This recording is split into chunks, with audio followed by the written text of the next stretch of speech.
All right, we are live. Hello, everybody. We got Dr. Amy Salerno here. Hello. How's everybody doing? Maybe we should wait a couple minutes to let people come in. Thanks for coming. Oh, are you talking to me, Tennessee Falls? You just emailed me? Oh, maybe there's more questions or something. So how's everybody doing, Mesera? So we got 24 people that just popped in right away, and then I want to give her a little introduction. But yeah, I guess I could do it now, huh? Before we get into it. So you guys, if anybody has questions, just leave them in chat. And mods, maybe if I'm trying to think how to do this. So if I do miss it, maybe text me, mods, if you see a good question. And yeah, let me read a little bio. Sure. Hold on one second. Okay.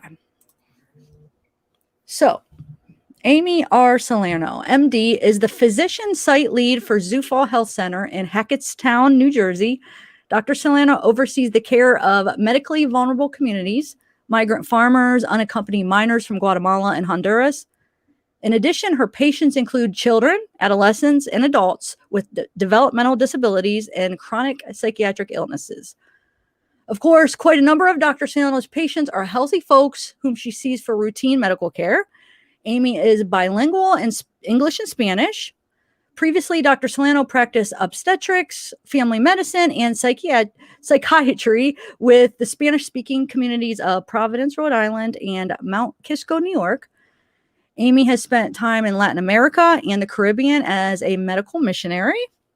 While her work as a physician and missionary have been fulfilling, Amy firmly believes her most important role is as a mother to her two daughters, Francesca Maria and Dorsey Camila, both of whom arrived from Guatemala as newborns. Raising her daughters as a single parent has been challenging. However, for Amy, being a mother is the most remarkable blessing of her life. That is true. That's awesome. Aww. Hey, Lori, Dozer. All right, guys. So, well, you want to start with the summer case since that's the one. Well, I want to start by saying hi to you. Oh, yeah. Hello. Hi. It's such an honor. I mean, I have been following you for well over a year, and I am so tickled pink, just like the back of your poster there. Tickled pink that you extended me an invitation to come share my ideas with your subs and your members. I'm just absolutely thrilled because I really want to tell you I have great respect for you, Tiffany. And in particular, I've actually invoked your name on a couple of times. I've spoken on a couple of other channels. And I've invoked your name because particularly when you do deep dives on things like in the Valo case, you did some of the malachite and poisoning things, and you really did a deep dive and gave us a lot of information. And I just, I guess as a physician and somebody who's kind of a nerd, I just really appreciate that kind of substance that you bring. Wow. Plus, I want to say that you're one of the very few channels where I feel that you really uplift people, both in the chat and even when you present victims of crime and potentially the perpetrators. You just seem like you're just such a non-judgmental person, and I just appreciate that. Wow. Oh, thank you. I don't even know what to say. That was like the best compliment ever. Thanks. I feel honored though that you came on. I really do. Wow. Let's see who we got here. Bebop. Hey, Bebop. Are you new here? All right, let's see here. So you've been following the Summer Wells case, obviously, right? Yeah, very much so. Yes, yeah, I have. I think, funnily enough, I only follow a couple of cases because I like to go deep. And so, frankly, sometimes you go on to, let's say, I think there's the router or the router. I haven't really followed that, so I don't pay attention. Not that I don't care about you, but it's the ones that the cases that I really follow that I follow channels really closely on. Okay, yeah. So this is one of them. What are some other ones? I know the Valo case, right? Deep on the Valo case, and I'll tell you who else. Hold on one second. how could I forget this? Come on, Barry, Oh, Morphew. Morphew. Okay. Yeah. And before, they had like almost 1,000 people through Profiling Evil that went boots on the ground to try to find. Why am I forgetting the woman's name? Suzanne. Thank you, Suzanne.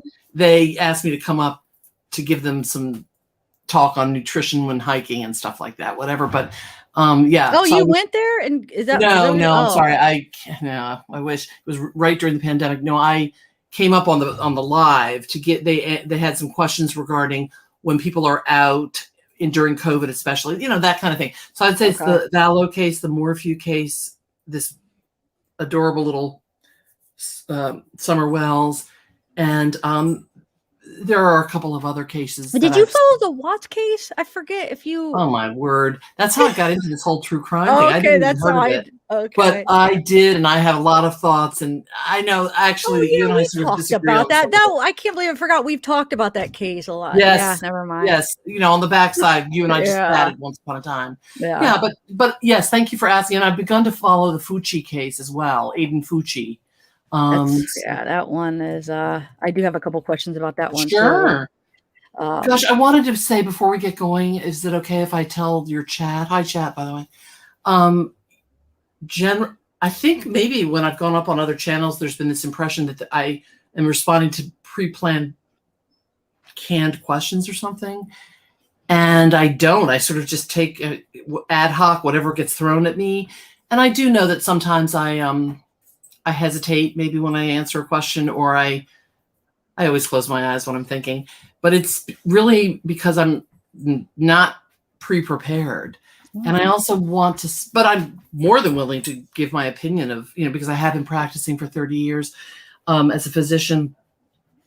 And I also want to say that, I am more than willing to give you and whomever throws a question at me my opinion, but I sort of want to make this sort of disclaimer that I have never met these individual people like Summer Wells, the mother, the father. So I can't say that I can diagnose them specifically, but what I can do is I can tell you that I've had thousands of patients, and I can plug a lot of impressions in that would match some of the pathology that I see going on there. Do you know what I'm saying? Yes, I know what you're saying. Yes, definitely. That's important to say. I was gonna tell people that too. I forgot. Sorry about that. I won't. Okay. So yes, that definitely is important to let everybody know that. All right. So yeah, Shane Calkin. I don't know. I don't think I could do a one-time thing, but I'm not going to always have the members chat thing activated, just once in a while. So, but I appreciate you joining. Thank you. I don't know if you could, I'm trying to think if you sign up, maybe you could cancel it after and it'll only charge you 1 month. I'm not sure how that works. Maybe email me and I'll try to figure it out. I'm not sure. Okay, so let's see here. Do you want to go through the church videos, or I know you said you did go through some of them. No, I love your compilation of Summer Wells in church. I think, in my opinion, it is far more helpful to see videos than just to look at still images, because you can see so much more of a person's behavior, their interaction. I think it's a rich opportunity to understand more about a person. I mean, just from what you've already seen, do you feel like she has any like learning disabilities, any anything odd about her that you want to mention? Yeah, well, I mean, obviously I haven't met her, I haven't examined her. And let me just close the door because one of our dogs is barking. Okay, that's fine. I'm going to bring up some of these videos. Sorry. Here. No, I think that Summer Wells needs, based on the many videos, the hours that I've observed in the videos and the behaviors, TikTok, and also the church videos, she deserved what we call a Neuropsychiatric evaluation, which is usually a 2, 3, or 4 day in-person evaluation by somebody much more expert than I am in neuropsychiatric development, and often it includes a team of other people. And I say that because she really has, in a lot of the videos, including her swing video and her dancing video in the rain, some markers of neurodevelopmental delay and, frankly, some what I call stigmata or markers of, rather profound, pervasive developmental delay, aka being on the autism spectrum. But I can't say for sure. But what I can tell you is, based on that, if she walked into my office, based on the I could say 3 or 4 things that when a child walks into my office, they do, like she does in the video, I would immediately, of course, I would examine them for their well child visit and give them their shots, but I would sit down with a mom, dad, or parents, guardians, whatever, and express to them my concern and say to the parent or guardian, your daughter, your son has some concerning developmental findings, and they deserve a deep dive on what's going on with them. And honestly, I don't see that I could be wrong, but I don't see that ever really happened with Summer, because I think that based on what I've observed in these videos, I would have assumed that law enforcement would have mentioned that she may not be as verbal as most children her age, etc.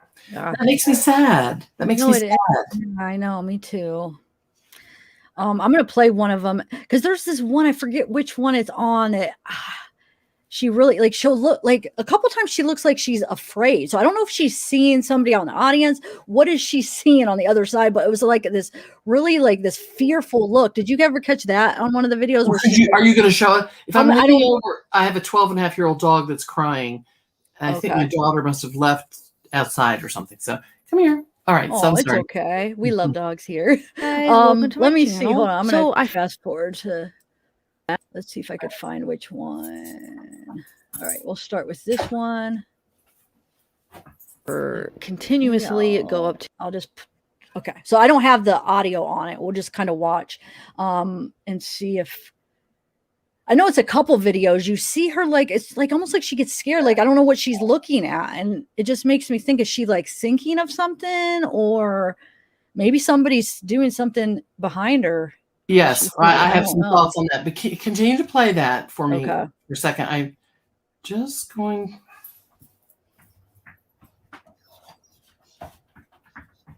Thanks for joining, boss lady. All new members. If I missed you, thank you. Boss lady, buddy, 2021. All right, so I'm gonna watch here. I can't remember which video. She does it a few times, but okay. So, it's like she's just. Okay, so I'm sorry. I mean, you're gonna probably kill me, but I'm having an issue with my dogs or children's dogs. Are we seeing the same thing? Because I kind of wanted to walk through some of that with you guys. Yeah, that's fine. Which parts? Like right here? So you want me to pause it? If you can back up maybe a minute. Okay. Let's see here.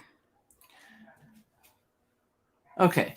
So far, she's looking at the lady with the glasses. She's I'm just going to walk through this with you all, okay? She's looking out probably at the preacher. Now she's looking down and she's kicking her sneakers and she's playing with them and she's trying to get the attention. She's smacking them, as obviously, but it's in my mind a lot of either attention getting or kind of like a almost like self-soothing or ritualistic sort of behavior, kicking.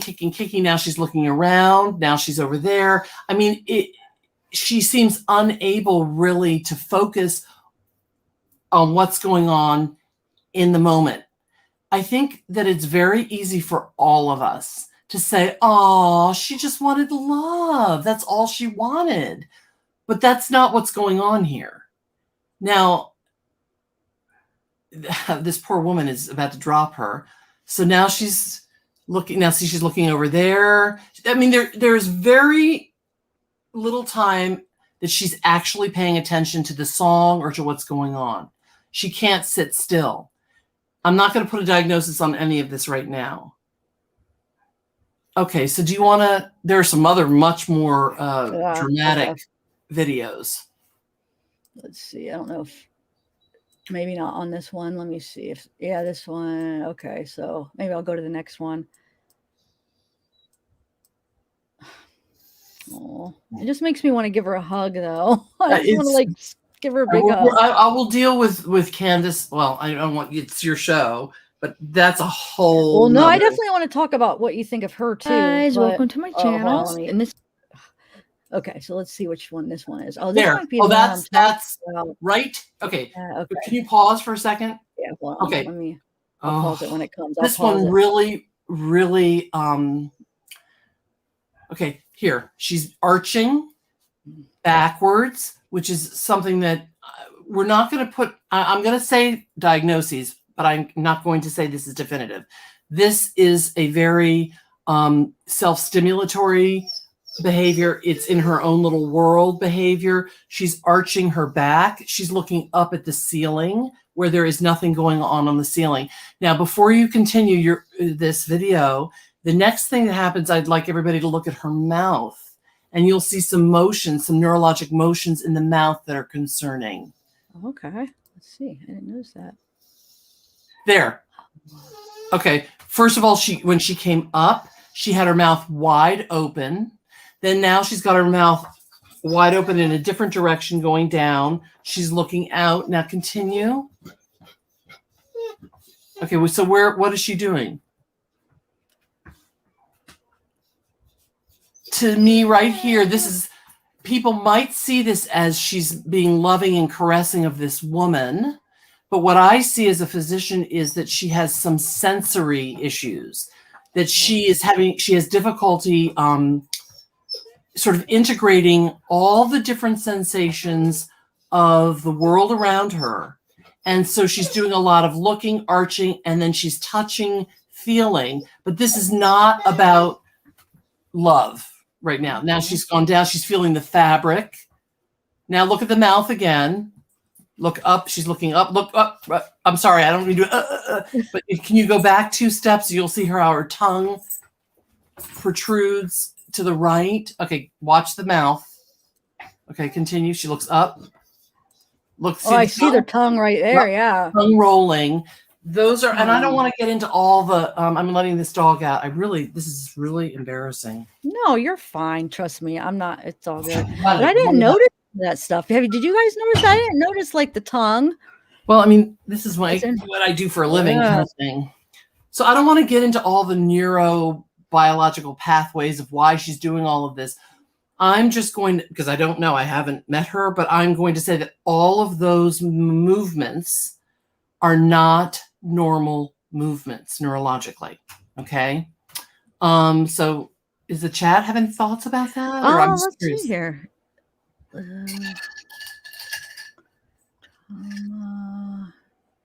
Somebody said, Buddy says, she definitely seems development delayed. My son is, and I see a lot of the same in her. Okay. And I want to say, when I'm making these comments and these observations, I hope that your members and anybody that's watching this, I hope that they don't see me as being hypercritical or judgmental of this child, or even the parenting given by her parents. These are observations that are real, that I see as a physician of 30 years, that I find concerning. And I really pray that you all don't see me as laying judgment on anybody on this. Yeah, I mean, nobody said that, but so far. Oh, Tammy, thanks for joining. Yeah, nobody said that so far. Everybody's just all happy and, just positive comments. It's all right if you're not, but Thanks, Tammy. Okay, so let's continue. This is interesting because you're pointing out things, I didn't notice. So let's see here. Oh, so was there something you want me to go back to? So okay. I want to, if you can back up, she looks in my daughter, who's 22, saw this as well when she saw these, that she has what we call an absent gaze. She looks into what I call, it's a lay term, but we use it medically. She's looking into the middle distance. In other words, she's not looking in the distance of the congregation and playing, looking at her eyes and observing stuff. She's not looking at the folks next to her. She's just kind of going like this, and just looking into what I call the middle distance. And I don't know what's going on in her own mind there, but we see that a lot in these. Yeah, I definitely caught that one. Yeah, she does do that a lot. That's what makes me think, like, do you think that, are they thinking about something specific when they do this? Okay, go ahead. I'm sorry. Can you back up and go? Yeah. Definitely. Hello, Mesera. I don't know why she's thanking me, but I see that she said thank you. Here we go. Oh, I mean, you can see that if you look at her hands and the position of her hands when she climbs the stairs. Oh, there's an abnormality. And watch how her hands are. Trying to balance herself. Continue. Look at do you see the posture? Over and the hands are straight down. That's not how people walk. Generally, they have a flexed position of their elbows when they walk. There, I think that is true love and adoration for this woman. And again, it's not all abnormal and all love, attention getting. It can be a combination. Here I see true love and, adoration really for this woman, Robin. Oh, see, look, she just looks really scared. Like what? No, that's not scared. Okay. I'm sorry. Go ahead. No. I feel like I'm like hijacking your. I want you to. Are you serious? You're the guest. I want you to do that. Don't feel that way. So again, what I see here is I suspect that there are some lights on the. I know they don't call it an altar. They call it something in that evangelical church, but the stage. Let's call it the stage. I think there's some lights that are coming onto the people singing, and it's caught her attention, and she's kind of just staring at the lights. And I think, again, she's having difficulty integrating the sensory things, lights, noise, conversation, etc. So she's just staring there. But and then if you all watch her mouth, again, there's some low tone again. So she's looking over there. Continue. Okay, so now did you see the mouth again? Oops. Let's see. I should maybe have put this in my editor. So am I driving you nuts how I'm doing this? I hope Not me. I enjoy it. Okay. Oh yeah, I saw that. Okay. Here we go. Watch. You see that? Oops. Right before she bends over to watch the man, she does the thing with her tongue again. That's what I was gonna say, but I wasn't She's sure. Looking up. Now here we go. See the mouth? Yeah. Wow. And I suspect that Robin, there she goes. Robin knows that she needs some sort of grounding and some sort of sensory grounding. And that's why even if Robin doesn't understand what's going on, so here we go with the sensory stuff. You see how she's rubbing.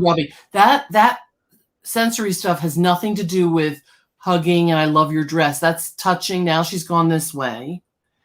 She's getting up. Oops.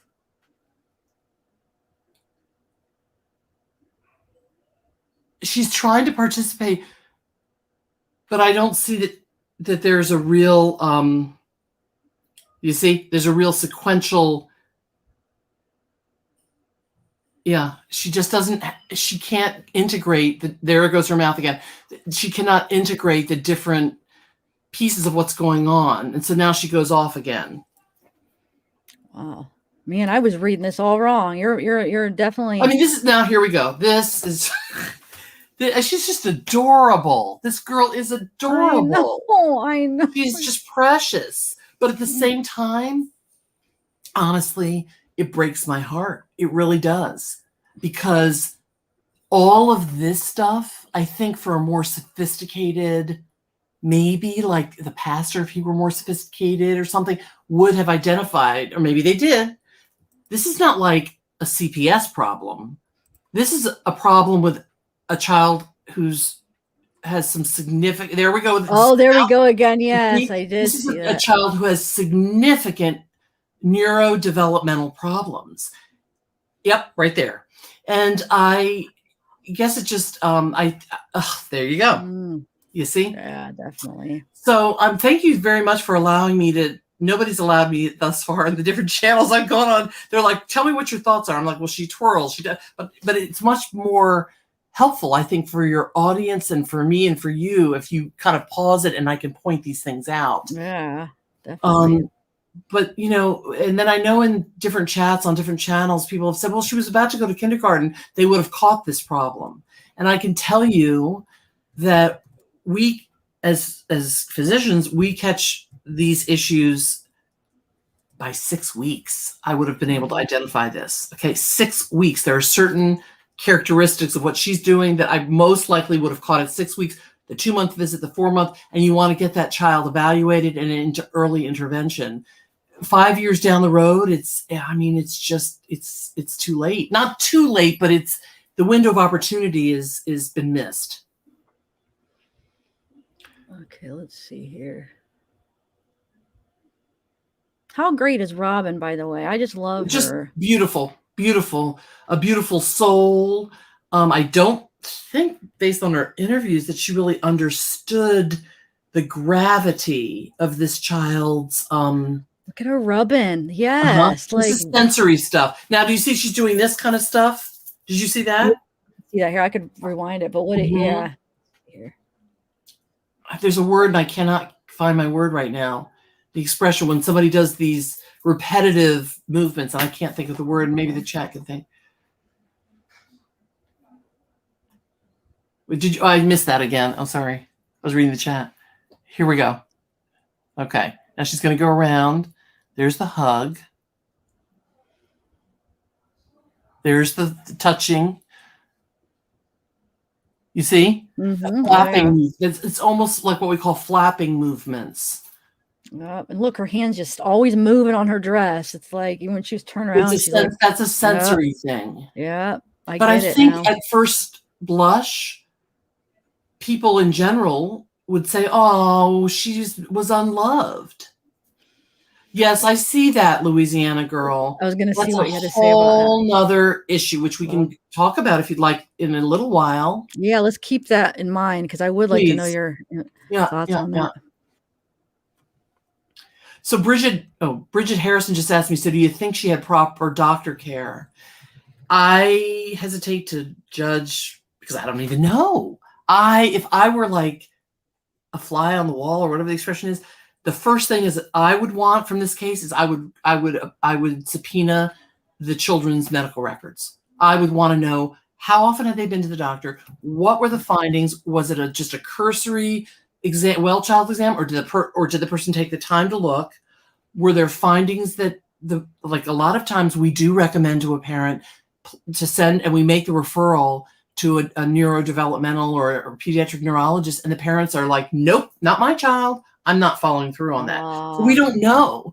Did she ever get her shots? Did they vaccines? Did she ever?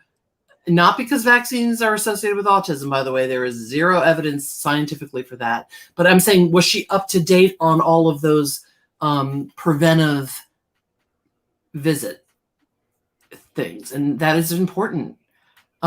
We do like something called an M chat.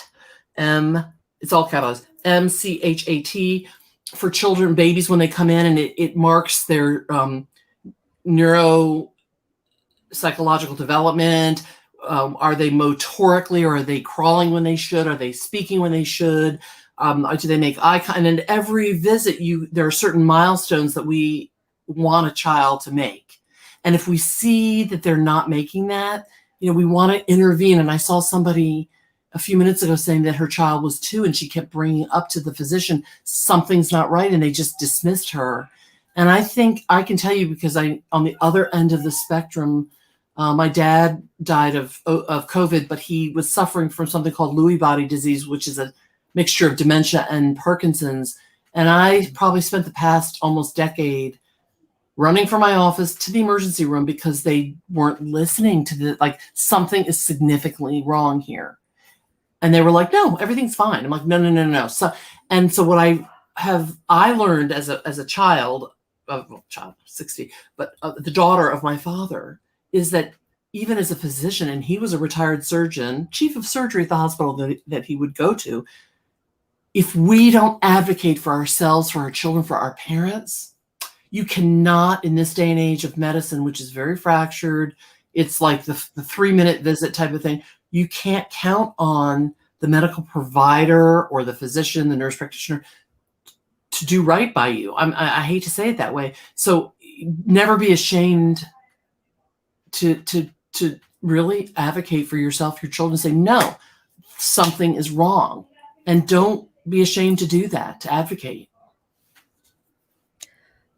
Bridget, I was going through my questions. I think I forgot to type that one. Remember in the chat when I said, good question, Bridget? Do you remember what it was? Because I can't find it. I think I forgot to type it out.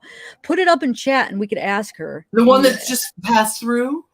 No, it's a different one. Okay. But it's the same Bridget, yeah, but just a different question. Now, Felicia says she craved affection, not attention, but a loving touch, hugs, and kisses. I agree with that. She did crave that. But at the same time, in just my impression, is that there are behaviors that look like she's craving touch and all that, but it's really more to do with her inability to integrate sensory input from the outside world.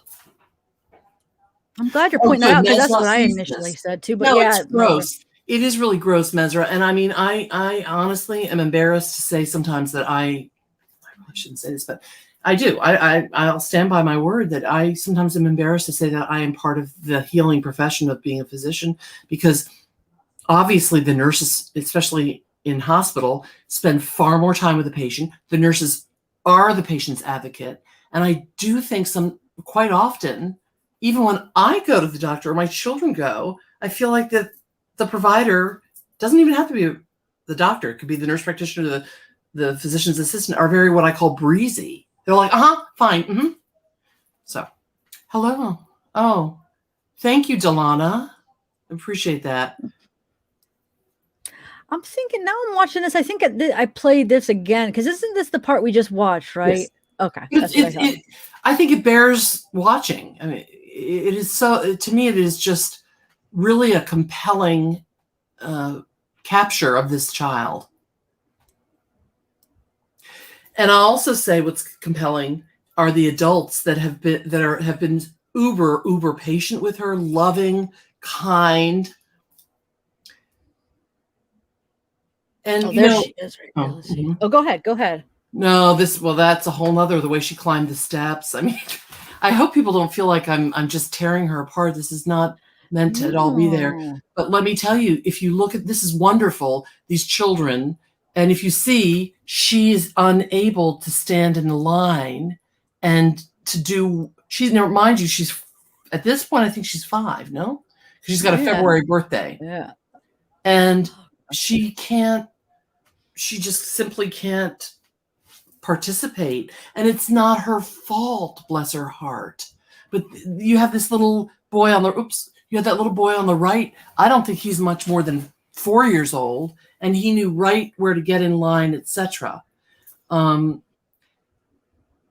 there he is. Okay. You see, he jumps. I mean, there's a certain amount of play and silliness that toddlers and young children have, but they know when, what they need to do. And it can I just know from she's not in my patients and actually some extended family members that for a child with any type of developmental delay or ADHD or sensory integration problems, it is heartbreaking even for them because they want to participate. They want to be part of the group, but maybe they fail to understand. They don't understand how to integrate themselves into that little peer group.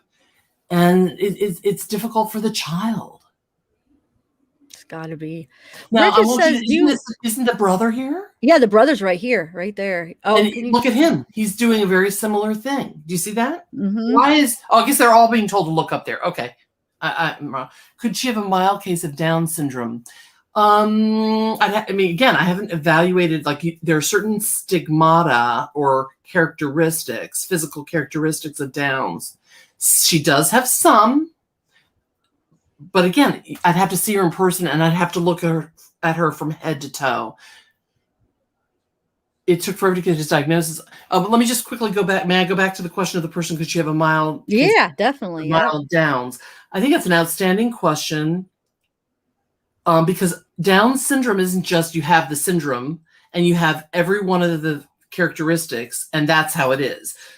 Similar to autism, for instance, it's a spectrum disorder. Downs is not quite as much a spectrum disorder. In other words, you don't see a whole host of from severe to not severe to high functioning to low functioning, but she does have some physical findings. But I also think that they, in my opinion, go along with a different finding. So she has some of her, if you look at her facial, she's got a lot of wide set eyes, but so does her mother. She has that low tone, kind of like, and Down's children have a very large tongue and they can't hold their tongue in. Look at her right now in this video. She is able to close her mouth and her tongue is not hanging out. So that would point away from Down's. So this is why it's really hard for me it would take 5 hours to go, there's this. But I think it's an outstanding question. And but I don't believe that's what's going on. But again, she deserved, and maybe she did have, but she certainly deserved a deep look into her development. With these neurologists would be associated, would also be, well, here we go, Miss Libra. So, I mean, this is a very delicate, because I know that I'm probably going to get like at least one, if not 101 people saying shame on Dr. Salerno. I do have some concerns about fetal alcohol syndrome, but there are some facial findings both in the mother and Summer. I don't really see that so much in the boys. I don't know if she has that because there are physical findings that I really haven't been able to examine her to know. But fetal alcohol syndrome, she has some of the facial findings, her hands, the way her pinkies are, and the way she holds her hands. I mean, and most importantly with fetal alcohol, and again, fetal alcohol is a spectrum disorder. It's not like, oh my God, the person has fetal alcohol, so they have all the findings. No, you can have some of the findings.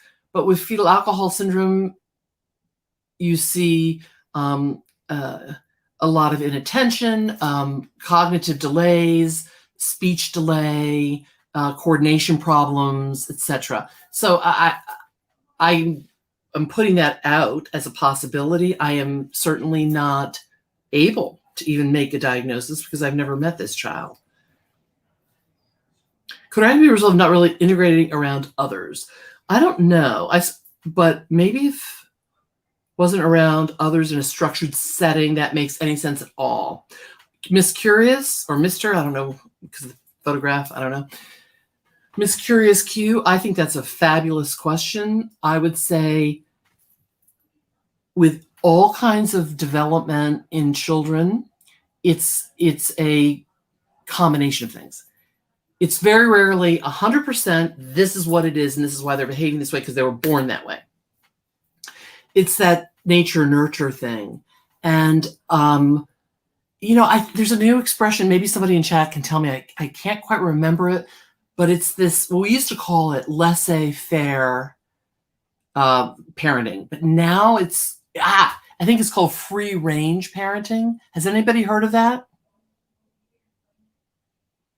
So free-range parenting is kind of what it looks like these parents did. And that's a whole movement in the United States and probably overseas, free-range parenting, where the child, maybe starting even at the age of 2 or 3, is allowed to just wander, go down the street, go to a park with their brother and sister. There's no structured bedtime, et cetera, et cetera, et cetera.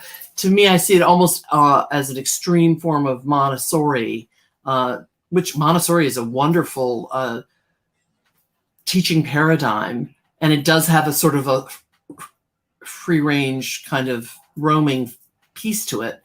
But I agree with Miss Curious that if you don't have structure growing up, it is really difficult to, quote, fall into line.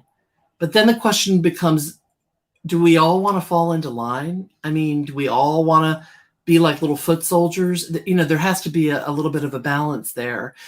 But I will tell you, I had an acquaintance, I'll put it that way, many years ago, who had their children in something akin to Montessori, and they were free-range parents. And I remember the 10-year-old sitting next to me at lunch, and he didn't know how to use a knife, fork, or spoon. And the parents had prepared, and it was a group of about 5 adults, some other children, and their family, and they invited all of us over. And the child did not know how to use the utensils, and he wanted the spaghetti or whatever it was. And I'll never, ever forget this. He leaned over, and he, honestly, I don't think he had any sort of neurologic problem. I think he had a lack of structure parenting problem. He leaned over to the table in front of 12 guests. He took the bowl of spaghetti and he just put it into his mouth, and and the parents didn't look twice. So curious cue. Yes, I think there may be part of what's going on with her, because I think most parents, and you probably folks in the chat that have said that they have a child with whatever, even if it's a mild delay or ADHD, they set expectations for that child or for all their children going into a church service, for instance. And when that child misbehaves, even if that child can't help it, I think it's incumbent upon the parent to set boundaries and to be able to say, okay, come with me, let's step outside, because that's part of how we train the frontal lobe, which is the portion of the brain that develops last, we think now almost to age 30. And that's the portion of the brain that involves impulse control or lack thereof. And that's the portion of the brain that is involved with planning. I'm going to brush my teeth and I'm going to get dressed. Oh, they're calling me up to the stage now with the other children. I'm going to go. Oh, I have to sit still. All of that is frontal lobe. And as parents, we have to help our children because they don't develop that frontal lobe until, into their 20s. Very interesting. Can you see that? Oh, yeah. Is there a treatment for? Okay. Again, I think these are fabulous questions, guys. And again, we're not making firm diagnoses. We're actually almost doing what we call in medicine a differential diagnosis. This person could have this, they could have this, they could have that. We don't know. But with fetal alcohol syndrome, really what we do is we address the individual deficits that the child has. A lot of children with fetal alcohol have significant hearing problems. I don't know if this child has a hearing problem. I don't know. But because of the way the hearing develops and I want to say almost the attack or that alcohol puts on a baby, I'll talk about that in a minute, their hearing doesn't develop the way it should, and they can have profound hearing loss or partial, and then the speech delay. So then what you do is you don't say, oh my God, they have fetal alcohol syndrome. Well, what are we going to do? You say, let's look at the hearing. Let's get a hearing. This is incredible on the right, which you just played. Yeah, I mean, it's just, but so you look at the hearing, you do evaluations for each of these things. You get them into occupational therapy, physical therapy, etc. And so it isn't the end of the world if somebody has any of these phenomenon or syndromes. It is part of us being human. I think it's a miracle that any of us come out into the world halfway intact, frankly. It is. It's incredible. So, most people have something that they struggle or have challenges with. Some have profound struggle. And I think this child has profound struggle not only neurologically, developmentally, but socially because of the parenting and the profound poverty in which she has been brought up. And that's not pointing a finger necessarily at parents. In some ways, it's pointing a finger at our society that we've, that portion of Tennessee, the Ohio Valley, and even into Pennsylvania, that's sort of and way up into New York State is what we call the Rust Belt now. I mean, it used to be a huge industry back in, the early 20th century. And it was beautiful. It was the center of manufacturing. And then slowly manufacturing has gone overseas. And that whole portion of the country has been left, bereft of any way to make a decent livelihood. And when you leave a vacuum of no jobs, poor education, boredom, then you get the vacuum filled up with alcohol, drugs, substances. And I'm not even a political person, but I will say, what we have not planned as a nation. Or 100 years behind now almost. What are we going to do with the millions of people that don't have a job or that are underemployed or don't have a skill, and we've sent all of our manufacturing overseas? And I'm not trying to make a political stance. It's the problem of the Republicans, the Libertarians, the Democrats. It goes back 100 years.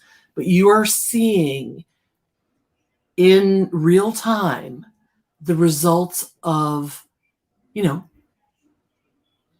what we call economic depression, deep economic depression in the Ohio River Valley and Appalachia.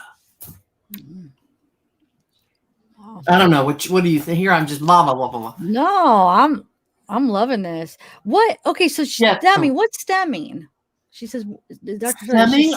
I don't know if she's talking about the behavior, like some of the arching and stuff. Can you, Miss Sherry, can you help me? Let's see. Can Miss Sherry add? I can look it up. Maybe I call it something different. Hold on. Shall I look it up, or shall I see what can Sherry answer? Yeah. Are you just going to look up stemming, you mean? Is that what you mean? Okay. I'm sure she'll answer, but it might take a minute, so it's up to you. Let's see here. Stimming.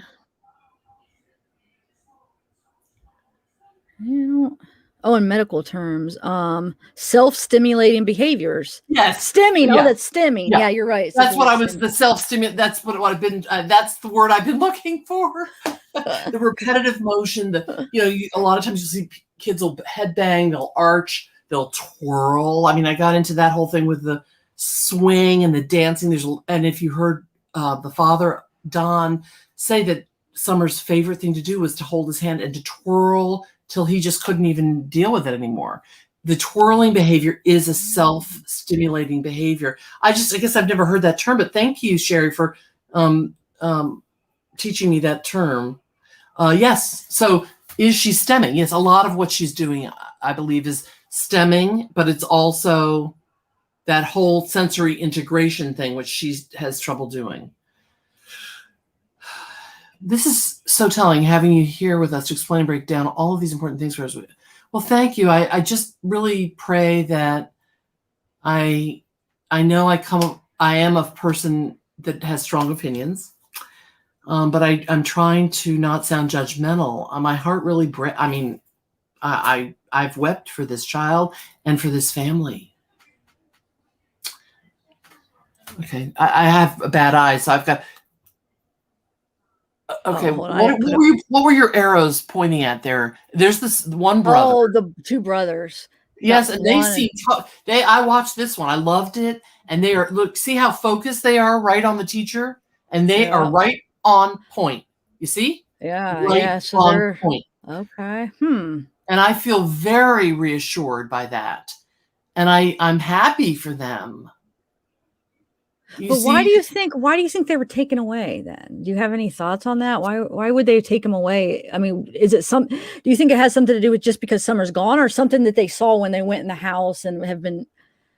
I don't know. I think that okay, so my opinion is, let's say this happened in my practice. Okay.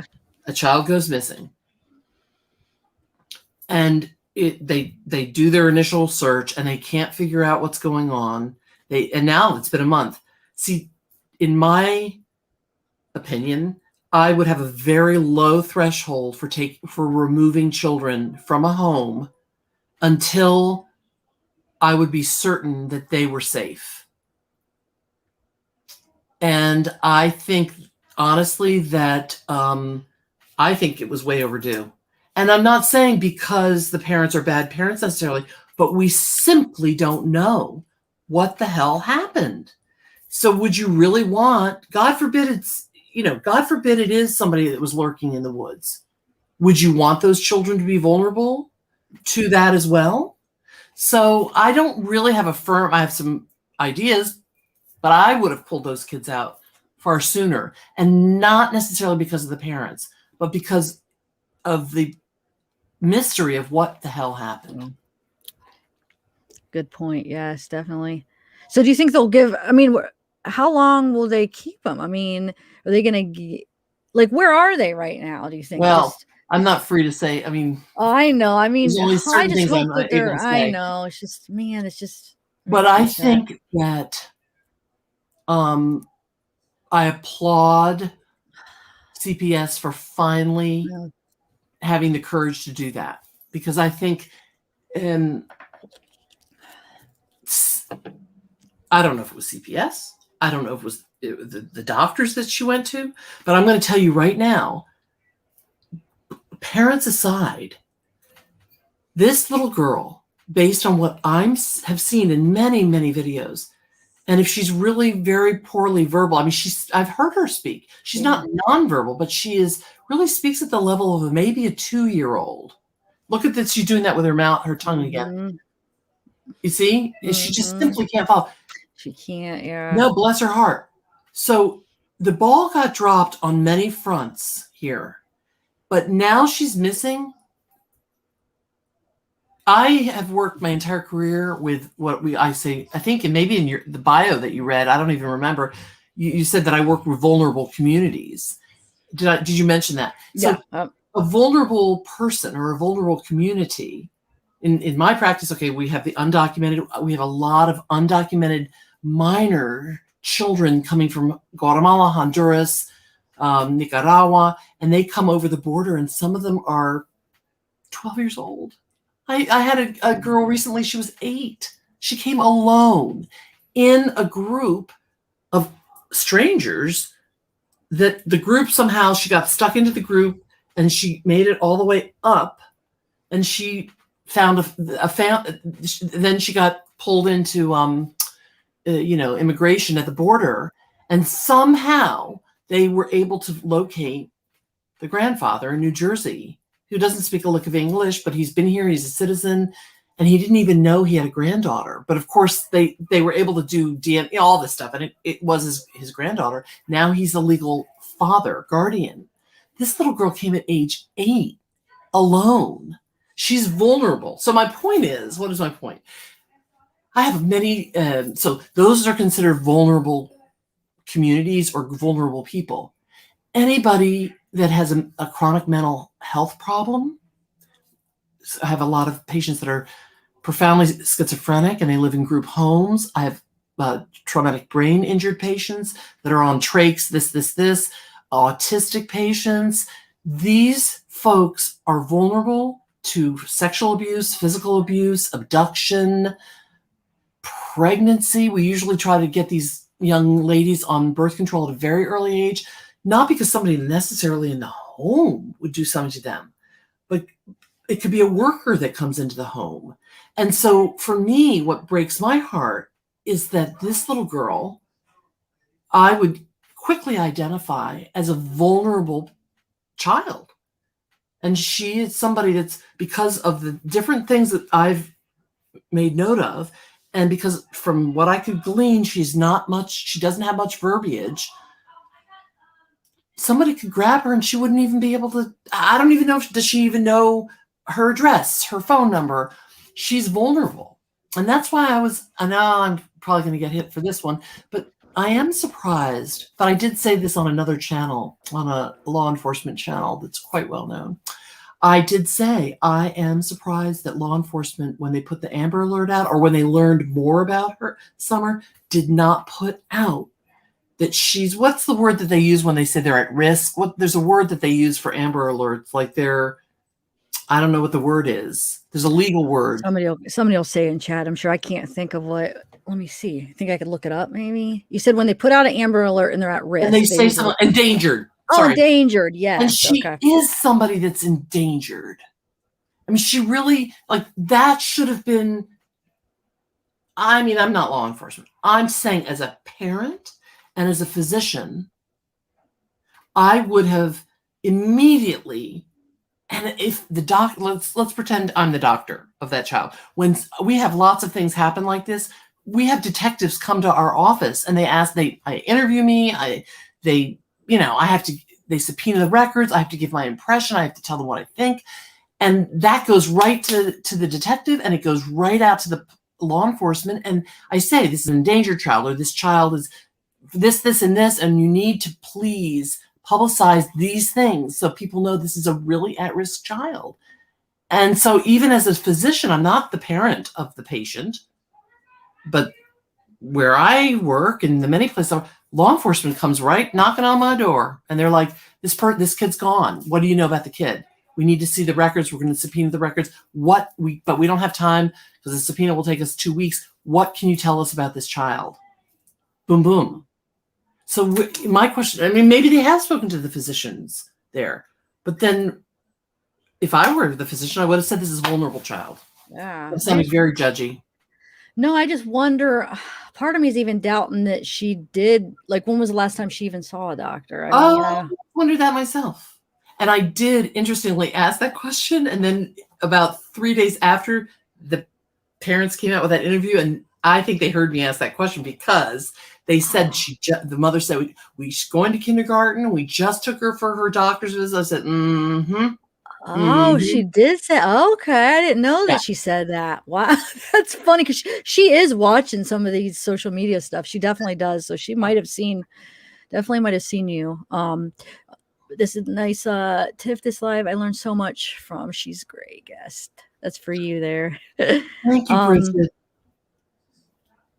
Let's see. I had to get pics from Robin, and they took a minute to find. I think my goal here, like your goal, Zav, Tiffany, is, I think as long as we are heartfelt and authentic in trying to shine light on the victims of crime and the potential perpetrators, we can't go wrong. Because I don't think we're going to be able to solve this. Like, you might ask me, well, what do you think happened to her?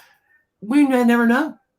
But what these kind of platforms, like your platform, Zavgirl, the beauty of it is that you're allowing people from all over to come together and to have a conversation and to learn more about life, parenting, medical issues, what puts a person at risk for a crime, what makes somebody a potential victim of a crime, and how do we, and at some point, I'm sure we will talk about the Fuchi boy, and maybe if you invite me back.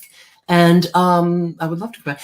But, what can we do as parents maybe to prevent a child from becoming that perpetrator? Right? Yeah. That hopefully is our goal here. We're never going to understand 100%, right? Right. But even if we don't solve, and I don't think any of us can solve the summer thing, I hope that we can have more understanding. Yeah, definitely. You're helping that. Do you want to go through? So you want to wait to? I was just going to say maybe we should switch over to the Fuchi case, but do you want to do that a different video? I don't know. Well, I want to know. Yes, go ahead. I'm sorry. No. I was going to say I kind of want to go through maybe another video because you're pointing out a lot of things on the church videos. I mean, yeah. Well, I'm also interested, to be honest with you, if you'd be willing to also look at the swing video. Okay, yeah, the one where she's just swinging. You mean and then she's turning and turning. Yeah, she does some motions that I find very interesting there as well. Okay, yes, definitely. Hold on a second. I just had that in one of my. Tracy just asked a great question. Tracy T. Sherry, I don't know who Sherry is. How many parents are not open to hearing it? I totally agree with you. I totally agree with you. And that's why I was saying earlier that very often we make a referral and the parents don't follow through. But what we try to do is that when they come back for, let's say, the 9-month visit, the 12-month visit, the blah, blah, blah, we try to see them at intervals and we revisit the conversation around our concern. And we try with great empathy, this is where I work anyway, to shepherd the parents towards an understanding and an acceptance, especially in the cultures that I'm from, because I'm Spanish, Italian, and also the Spanish cultures from Central and South America. A lot of people believe in in Spanish we say the mal de ojo, or in Italian they say the malocchio, and the mal de ojo is the evil eye. And so a lot of women believe that if something's wrong with their child, that somebody has put a curse on them, or that they themselves are responsible for that. And so there are many layers of cultural reasons that people don't want to hear about a certain problem. And then that brings barriers to getting help. I was just going to ask, do you think it's because they feel like it's a failure of them? Like if something's wrong with their child, it's their fault somehow and they failed somehow, probably, huh? Well, I think it depends on the person. And I do believe it depends on the culture. Yeah. I found the swing video, and also I have it with the video where she's dancing in the rain. Did you find anything in that one too? Yes. Really? Okay, cool. Let's bring it up. Let me share my screen. So just before you go, creepy kinda, huh? This is Autumn Renee, says only just noticed it. ... had you. What do you think? I'm not sure what they're talking about. Oh, okay. Creepy kinda. Is it something they noticed? Let me find that real quick. You said the name is creepy kinda? I don't know. No. The person's Autumn Renee, and she said basically it's creepy kinda, huh, Mesra? And then she says, Autumn Renee says, only I just noticed it. What do you think? I'm not sure what they're talking about. And then the Mesra says, Renee, no, I hadn't. So I don't know. Oh, you guys, what are you guys talking about? Maybe they're noticing something about me. I don't know. No, I doubt it. Wait, here we go. Maybe that's it. She said Autumn's right here. It could be this, because she said I hadn't noticed it until watching the Summer Dancing in the Rain video again. Oh, yes, that is I'm sorry to scream. That is creepy. I agree. That is damn creepy. For sale. Right. Yeah. I hate to say this, but it could be an advertisement. I mean, I've seen that kind of thing before, unfortunately. It goes on the dark web or whatever. Yeah. I've never gone into the dark web, but I've had patients that have been sold, sadly. You're right. I didn't even. Wow. Okay, so I'll play this one first. I'm interested to. Oh, wait, let me take this off so we could see the whole thing. Okay. So let's see here. Let me know if you want me to pause. Like my 22-year-old just saw this the other day. She's like, that's a tetanus about to happen. I hope she's had her tetanus shot. Okay. So let's just watch this for a minute.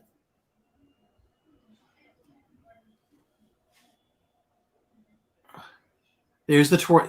Now, twirling can just be one thing, but there's a lot of repetitive behavior. And if you watch the hand twisting, those are what we call soft neurologic signs. When she went off and she does that on the swing, where she does some twisting. Can't. All right. Oh, no, maybe there's. Okay, so I think it's just. Yeah, this is just. I played that next one because you could. That's all right. Okay, but let's see. I'm gonna play the swing one. Gosh, quick. I really appreciate that you're really walking through. This is like, for me, I've spent hours walking through this, but it's so wonderful that you're willing to do this. Oh yeah. Oh, I just played a couple where we heard her voice. That's why I played that. Yes, part, can you?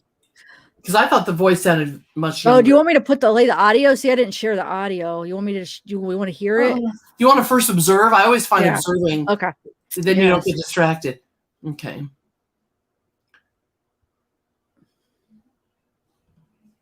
First of all, I'll say that is hugely dangerous. The height, but also that, do you see that tree? Mm-hmm. It would take one. Oh, maybe I don't have the whole thing. Go ahead, though. It'll take one hit. Yeah. Yes, and smack, and you have a traumatic brain injury or death.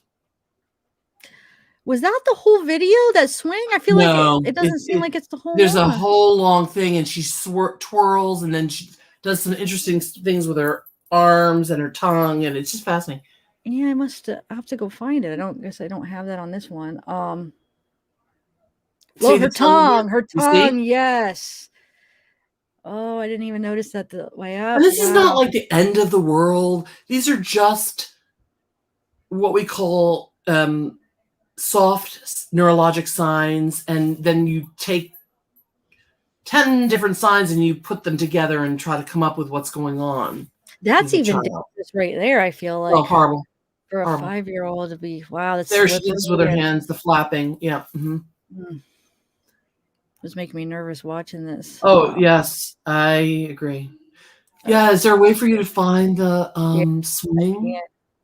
Yeah. All right. Hold on. The whole one. Yeah, I'm sure I could find it. I'll have to play that on mute. Sherry Shelton just said that swing looks dangerous. Yeah, I agree, Sherry. Very, very dangerous. And she is fearless. I think that's fabulous. But again, that goes to also, a child of that age generally doesn't understand the consequences. All right, let's see if I could find this. I might have it in my files. If not, so how long would you say the swing? Oh wait, is this it? Oh, it had to be a good minute, but a good minute. Yeah, maybe 40 seconds. And there was some talk in the background. I remember somebody on some site said, "Is that David Dobson's voice in the background?" I'm like, I don't know. It's the guy from church. Yeah. He claimed he'd never been up there before. Oh shoot, he has. I didn't watch that interview, so he said he's never been up there. Yes, and then Cement Shoes says, or the rope could snap. Totally. Yeah. I mean, and again, we're sounding judgy in a way, but these are the pieces that we have to look at as to what could have happened to this child, right? So we go back to she's vulnerable, in my opinion, to an abduction or to abuse, whether within the family or without. Then Mr. Cement Shoes, I think it's Mr. because it looks like it, said the rope could snap. I mean, that could be certain death right there. And then a potential cover up, smacking your head against the swing. And the thing is that, I mean, it's sad because I think part of me wonders, did something happen inadvertently to this child? And in a panic, the parents, covered it and never knew that it was going to blow up into something international. And I think that many parents may not do such a big cover, but parents, for whatever reason, might have trouble coming to the police or the 911. I don't think these parents, for whatever happened to this child, ever thought it was, and I don't know why it blew up like this. Do you, Sav? No. How did this become such a huge case? I don't know. I don't understand why there's some cases are way more popular than others. Bella had brought up a good point. One of my mods, she said maybe because there's a lot of social media, like it seems like cases where there's a lot of interviews, there's a lot to analyze and watch because they're doing interviews. She's on TikTok, so like the Shanann Watts. Yes. I think that's a very excellent point. Yes. Who said that? Bella. She's one of my mods. She's the one that comes up. She comes up a lot with me on panel. Oh, yes. Me. Yeah. I don't see her in chat today, but okay. So sorry, I'm editing this. I have the swing one, but it had somebody because it's from Facebook, and I wanted to edit out the name. Yeah, you don't want to get a copyright strike. Okay. So hold on one second. I almost got it ready. All right. Oh, somebody just said at zavgirl, I emailed you. Libra Scale said I emailed you the swing video. Oh, I have it. Thank you, though. I have it now. It's all ready now. Hold on. Let me just export it real quick. And but thanks. All right. Export. It just should take just a minute.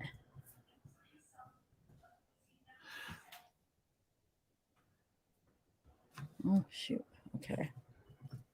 Yeah, Be Real said there's so many red flags in the case. When it's a child, especially, many people take interest. Although there's this other case that I'm very interested in, this Xavier, I feel like his name is Harrelson or something. That I should let you know about that one. He's gotten 0, absolutely 0. And it's a very interesting and weird story. And this happened about a month ago. Yeah. Yeah, I never even heard of it. What? Of course. Nobody. Wow. Yeah. I'm gonna let you know about this one. I think it bears looking into. Okay. A couple of the smaller channels are looking into it and have done great things trying to get law enforcement involved and stuff. Yeah. What area? Like what state? I believe it's in Iowa. It Okay. is in the same region, like within 20 minutes of that Molly Tibbetts. Remember she was a runner. Libra, yes, Libra. Isn't that the one you're covering, Libra? Yeah, I don't know a lot of details on that, but I think Libra. On the 11-year-old boy. Wait, what's that? Is that the case? Sorry, what's Libra covering? The Molly Tidbits, or what is it? Tibbetts. I don't know that case, so excuse me. But this little 11-year-old went missing about 6 weeks ago. The mother never called it in. The neighbor called it in, and it looks as though the mother had been living with her boyfriend, who was a known sex trafficker and had a trap house. Yeah, and now it's coming to light a bit, but still he's not getting any. This little boy's not getting enough press. Oh, shoot, I'm gonna have to look into that. Yeah, I haven't even heard of that. Okay. Oh wait, shoot. Here we go. Yep. I have to turn off the music. That's weird. When I edited it, that didn't have music in it. How did that just do that? That is so weird. The TikTok one did have does, music. but I edited it and I thought I took out the sound and it was muted, but I turned it down. Okay, so here we go. Let's see. Okay. Just there we go. Well, yeah. Just this whole the woman who talked about stemming, and then she starts to go more. And I used to love to do this kind of thing, but there are two things. Number one, the parents said she did this by the hour, which is not normal for somebody. And then she started looking at her head, and then she's going to do something with her arms in a second. There. I know she's trying to grab, but even when trying to grab, she's doing this sort of thing. Again. Okay. Did I miss it? Hold on, I want to see it again. What you were. Also, when I there. Oh, okay, I see. She's got a funny hand movement, and she does have a hand that to me is sort of could be associated with fetal alcohol. Okay. But, yeah, but let me look at the tongue. You see that? Mm-hmm. Wow. Man. Get now look at this swing. Look at the tree trunk. And this trunk has got to be freaking 36 inches. I don't know, maybe 2 feet wide. I don't know. Did you see the trunk? Oh yeah, I saw it. Definitely. I mean, wow. Does make you wonder if she one wrong push. Yes. Man. I didn't even think about that until we were talking earlier, that could have been a possible way that, because I always, in the back of my head, I always think an accident could have happened, because I just don't see it being something done on purpose. If the parents are involved, I'm going to accident in my head. They don't come across as somebody that would do it purposely. I feel I agree with you, especially after I saw Chris McDonough's part 1 and 2 of the interview. And I mean, for the first time, I cried. Not in my life. I mean, during this case, I cried. It really, that Candace's, I'm going to call it testimony. I don't know what you call it. Narrative, whatever. Her sharing really touched me. It really made me sad. But this is just incredible how high she's going. No, it did. It made me look at her different. From the first interview, I'm glad she did another interview, because I think the first interview, she was impaired. Mm-hmm. She really was. She had, pinpoint pupils, and she really was slurring her speech. I think she was sober on this, and I'm glad for her, and I'm glad for, but just because somebody has an addiction doesn't mean that they're a murderer. Yes, exactly. We need to bear that in mind. Yep. So a lot of people. Autumn Renee said her head does not look proportionate. I agree, to her body here, but it's so hard to tell. Maybe the angle. Oh, huh. Didn't even notice that. What do you think? Is it just this angle you're thinking then? Okay, wait. Somebody says at Dr. Salerno, I can't. Louisiana girl. No, I think her head is, a little larger than I would anticipate for her body size. But then again, let's just talk about stigmata of fetal alcohol. They tend to be very underweight.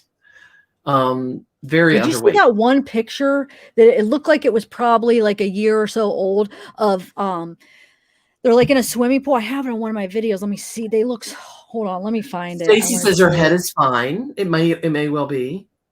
What did Chris McDonough said? The tree may have been the accident. Well, that's what I've thought for a while, but yeah, we don't know. Stacy, yeah, you might be right. It could just be an angle, or it could be because she's so skinny that it just looks disproportionate. I wonder if there was an accident. She did like hit her head on the tree. Wouldn't there be some wonder if the cops looked at the tree closely to see if I'm sure they looked closely at the tree, but if you get look, I don't know how fast. I love the fact that your chat. I'm sorry, I'm like looking between your chat, you and the swing. That your chat is so active and have so many interesting things to say. I like that. Mm-hmm. Yeah, I got the best chat. No, it's very nice. But now I've lost my train of thought. That happens to me all the time. Yes, I'm sort of the ever ready bunny is what people call me sometimes.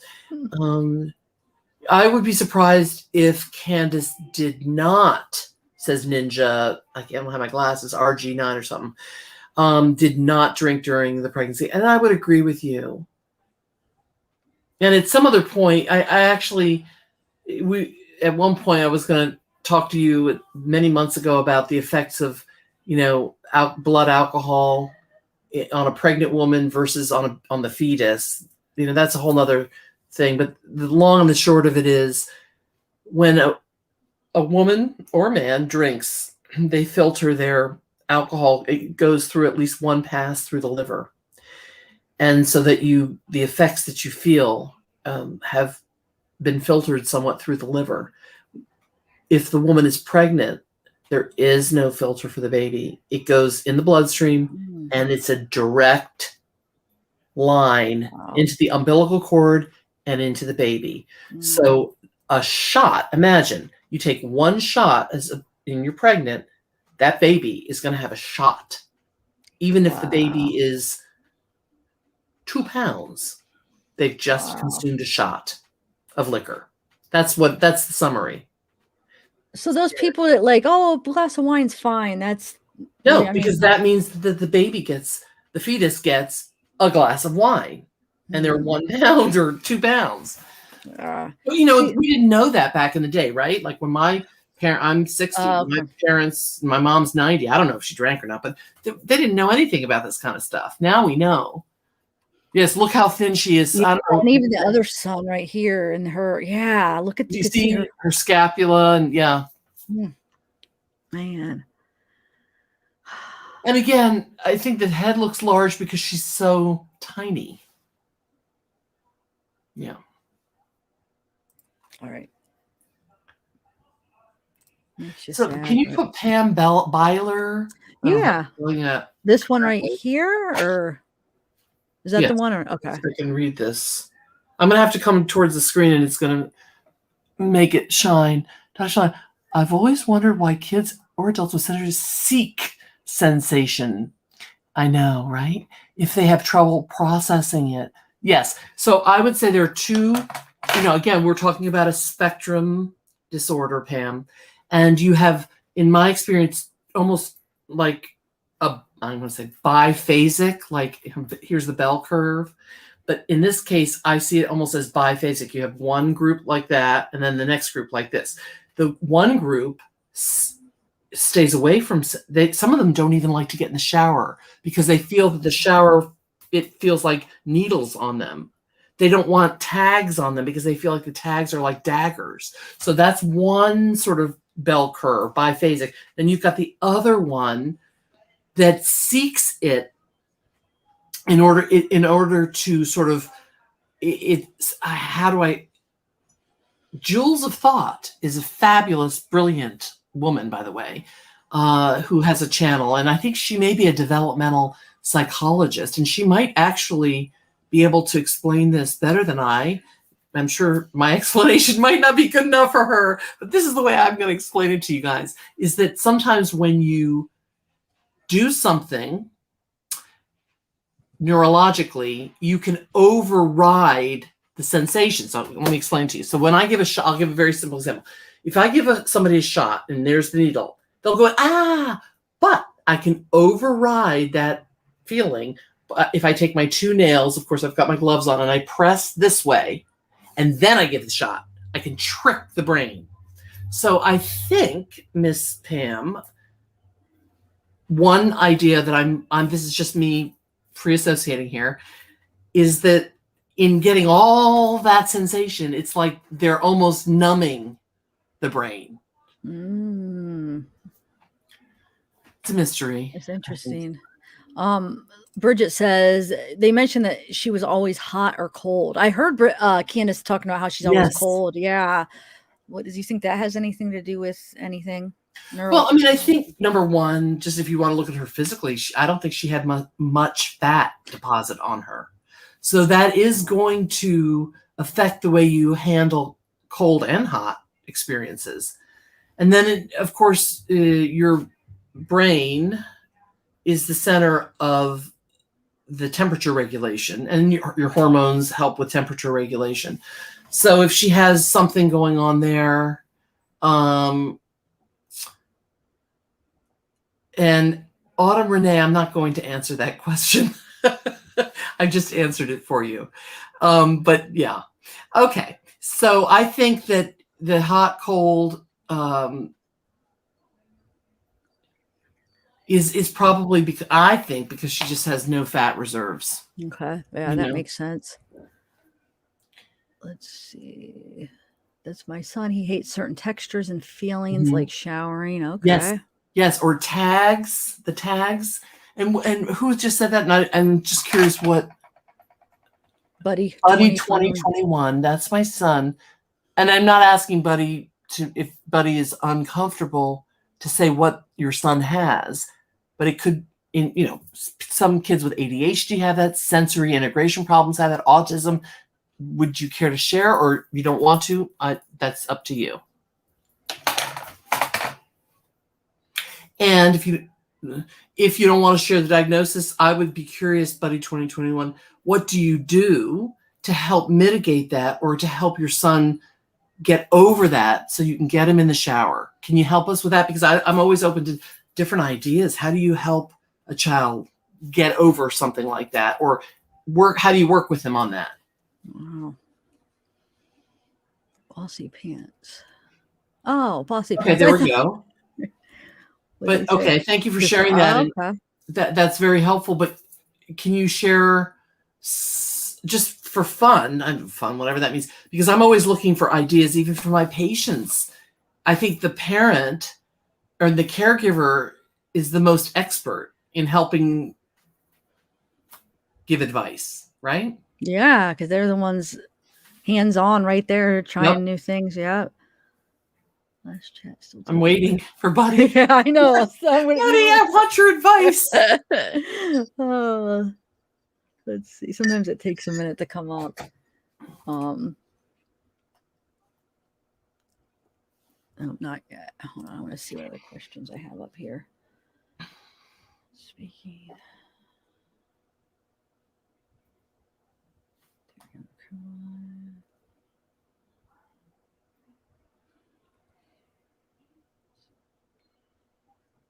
Oh, I guess I don't remember. Is this Libra? Is this your question? She says, what does it mean when people are speaking about the situation in past tense?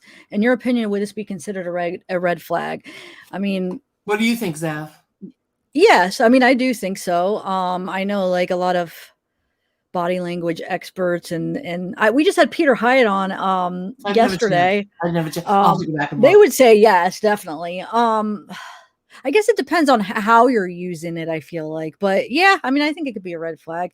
I did notice that she did say she used one past tense in the Chris interview, but I still think it could just be her in her mind thinking about, well, I don't know. I know I'll get people arguing because not arguing, but disagreeing because I'm not a mother. And some people are like, you would never admit that your child is gone. You would never say that. And I'm not a mother. So I guess my opinion might not matter. Wait a minute, your opinion does matter. I do think if a person's not a parent, some things you can't get maybe emotionally or spiritually, but for the most part, it's like, can you treat a heart attack if you've never had a heart attack? Yes, you can. You can have empathy, and you're a very empathic woman. So I believe you could understand. My question to you would be, you love your dog.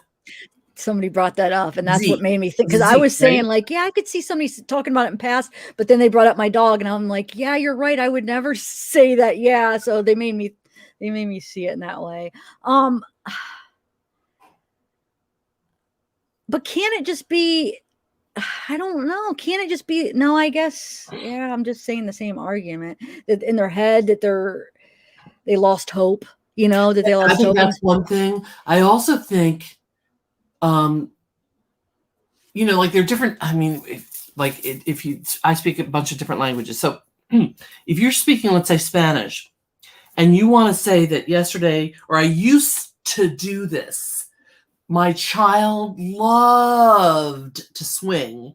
In the past year, she just loved it. That doesn't mean you think she's dead, for God's sakes. It means it was a repetitive action that she loved to do. And that doesn't necessarily, and you may be expressing what she loved to do, but she's not doing it right now. Do you understand what I'm saying? Oh, yes, I know So exactly. I'm not convinced that saying she was this, that. So I don't know. And especially I think you have to look at the cognitive or the intellectual level of the person that you're who is speaking. See, you sound like me. That's what I was saying in the last live. And then everybody's like, no, if you were a mother, you would never do that. And yeah, I totally understand what you're saying, because that's how I feel, or I felt. I don't know how I feel, because I don't think when they're saying it that, well, I guess that depends. And if they did have something to do with it, so never mind. No, but look, I know my sister-in-law is from the Philippines. I'm thinking about this right now. And she always speaks in English. And she's been in this country probably 35 years. She speaks always in the present tense. Always. Okay. So she'll be like, last year we eat, blah, blah, blah, blah. Last year I like, blah, blah. Everything's present. And she speaks really, really good English. So one time, I don't know, she explained to me why she does that. And she basically said in her language, Bisaya or whatever, it's a form of Tagalog. She said, and I could be wrong, but this is what she explained to me, that they don't really use a past tense. I had a housemate during medical school who was from Thailand. And she said they don't use in Thai the past tense. Everything is done in the present tense. And then the way you explain something to make it the past, you modify it with some other little ending at the end of your sentence. That makes sense. Yeah, definitely. So you could look at somebody from an Asian culture that doesn't have a whole lot of past tense, and they're talking in the present. You're thinking, why are they talking in the present? Why are they speaking so poorly? So I think we have to be careful not to have cultural blinders on and say, well, because we speak a certain way and because we're this way, everybody in Appalachia should be the same way. Thank you. Yes, I agree. I don't know. I agree. Buddy answered you there, though. Buddy. Hold on, buddy. We take still, but I do try to get the rag. Yes, that makes sense. And I think, buddy, that's great. So you do that before you put him into the tub. And do you do baths more than showers? Because many of my patients say that their child can't do showers because it feels like a needle. Do you find that baths are more soothing, buddy? I don't know how long ago. Be real. What do you mean by yikes? Yes, I did watch. I just watched it actually before, like probably an hour before this live. But what do you mean yikes? What is that referring to? Have you watched the video earlier in the interview with Candace of the house inside the Summers room? Wait, in Summers' room in the basement. Oh, Summers' room in the basement. That's what the yikes is for. Okay. Yeah, but I mean that's all they have. They make it work, you know. I feel like it is sad. It's very sad, but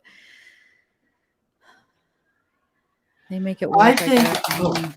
Go ahead. Okay, what struck me about, I'm going to answer Miss Be Real if I can. Mm-hmm. All right. No, what struck me, the yikes I would say, is threefold. Number one, I'm thinking of safety. I looked as they were taking the video, and I didn't see one darn carbon monoxide or fire alarm there. And it's wood. It's all wood.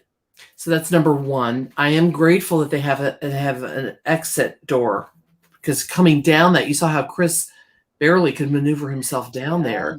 It really felt like you were going into almost like a dungeon. A cave. So to me, it wasn't about, I guess for me, it was about the safety piece. You're right. Look, she said, yep, the condition. You hit it right on the head. Yeah, you knew exactly what that, you just, and, you know, I am not the most neat person. And if you looked at my car, you'd be like, I remember when I used to, every morning around 5:30 in the morning, I would go when I was in South Carolina, and I would get, you're not going to believe this is horrible. For 8 years, I did this. I was so thin and so attractive back in the day. But anyway, I would go right as it opened to Bojangles, and I would go through the drive-through. This is all relevant to Miss Be Real and her statement. And I would get a Bowberry biscuit, which they are so good. I would get a Bowberry biscuit and a large Diet Coke. And then I would head to the hospital, and I would be there for like 15 hours and have nothing to eat. It's just awful. But I because I would stay at the hospital back in the day, and I was training, and so sometimes I would stay at the hospital for 2 weeks at a time. It was just a weird life back then. That's the way we trained. And so I would just throw like, okay, now I've got my white coat and I've got this stuff. I would just do this. And then I'd be driving along, get to the hospital. So I remember one morning, the young lady said, "You're going to have a Bowberry biscuit again with that Diet Coke?" I said, "Yes, I am going to have that." And then as I pulled up, she must have looked in my back seat. I'll never forget this. And she said, "Sure looks like you have a chaotic life." And I said, "Actually, I do have a chaotic life." Okay. And it's embarrassing, and I still do. So, you know, what are you going to do? But here's my thing. The times of my life that have been more chaotic, like when I've had to do overnight calls and don't get home for a day or two, and blah, blah, blah, and my car gets messier and messier, is when I'm feeling more chaotic. So when I see a house like this that has, we always say in medicine or in psychiatry that a person's living space is a reflection of the state of their mind. And that's what I find concerning there as well. Not because necessarily the inside was unsafe the way it was just a wreck, but because then I would question, what is the state of mind? What is the stability? What's going on with the family? That kind of thing. That's a good point. Wow.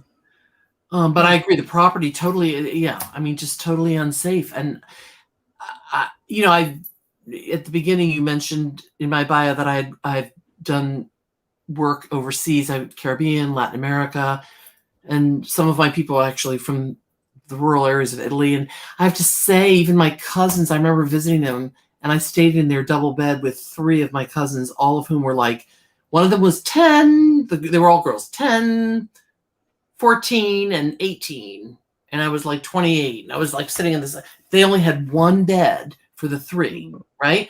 And their kitchen, the second time I went to visit, which was in my 20s, they had actually had plumbing. They didn't have it before then. And their kitchen was a dirt floor, and you went out the side door of the kitchen, it went to the street where they sold their apples and their this and their that. And on the other side, it was the barn where the cows were, and it smelled of manure. So, I mean, I'm talking very primitive living conditions. This is my family. But clean as a whistle. Clean as a whistle. I mean, I wouldn't want to say you could eat off the dirt floor, but that expression, you could eat off. And in all of my mission work in Latin America, in the Caribbean, the poverty that I saw was profound, far more profound than any of what I've seen in these videos here. And it was beautiful. The little shacks were just, they would invite me to come and have a little cup of coffee or this or that. And they were so proud, and it was so clean and together. And a lot of them, they had 4, sometimes 5 children living on one mattress. They couldn't even afford sheets. So good point. Yeah. Poverty, I think we can glorify poverty and say, well, we don't understand poverty, but isn't it beautiful? And no, it's not beautiful. It's not horrible. But I still believe no matter what point you are on the socioeconomic, the goal hopefully would be to provide yourself. I'm talking about my own self in my little chaotic car back in the day, with a place of sanctuary and safety and cleanliness. And then the goal as parents or as dog owners or whatever is to provide a place of sanctuary, home, and cleanliness. And that is concerning to me. You read Be Real. I put that up. I wanted you to read that for about you there. Oh, thank you. Mm-hmm. Oh, thank you, Miss Be Real. I appreciate that. Well, let's see, Delana. That's a good point. I was already talking about meeting his daughter in the afterlife. Yeah, he was. Early in an interview. Miss Delana, I mean, I agree with you. I have concerns, but I have no proof. You're right. It's just speculation, right? But yes, there are many, many red flags.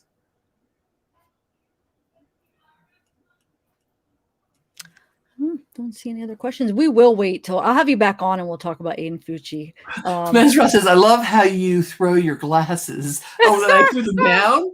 Here's the thing. I was on, I think it was Profiling Evil. I don't know if anybody's heard of this, but Mike King had me on, and I'm truly practically blind without my glass. I mean, I have trifocals plus prisms.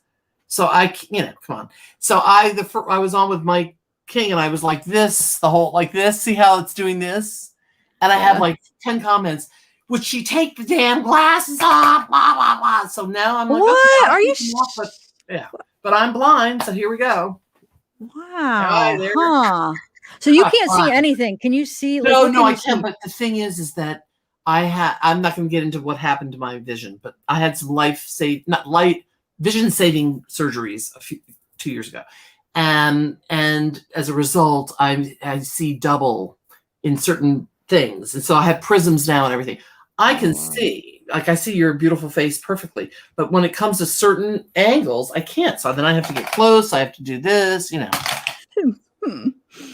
Oh, I never get what the docs talk about. Oh, look, that's a great compliment. Misbehaved. Can you read that's that? Cute. Misbehaved. Oh, that's a cute little moniker. I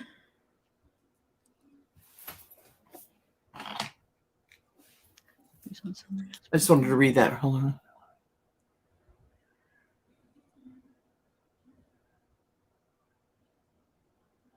Oh, that's nice. Well, I really try to see my patients as I try to imagine, and especially when I get frustrated, I try to think, okay, this could be my mother, this could be my daughter, this could be my brother. So how would I want to treat my brother? Would I want to get short and with them and not explain, or would I want to take that extra time? it's hard these days because in medicine we're told we have, so little time. We have to see people back to back to back. But sometimes I'm just whatever, and I just take that 30 minutes, and I'm like, the next patient's mad, but I wanted to take that 30 minutes because I think that's important because I've had to get rid of a couple doctors because they didn't want to take the time, and I would love to have you as a doctor. I'd like to have you as a friend. Yeah. What I don't want to be somebody's doctor. I have enough patients. Oh, this is a great question, Miss Weird Mom. Hypothetically, what are the effects of abuse on someone in the spectrum's development? Now, hey, I want to turn that around and say, watch this one.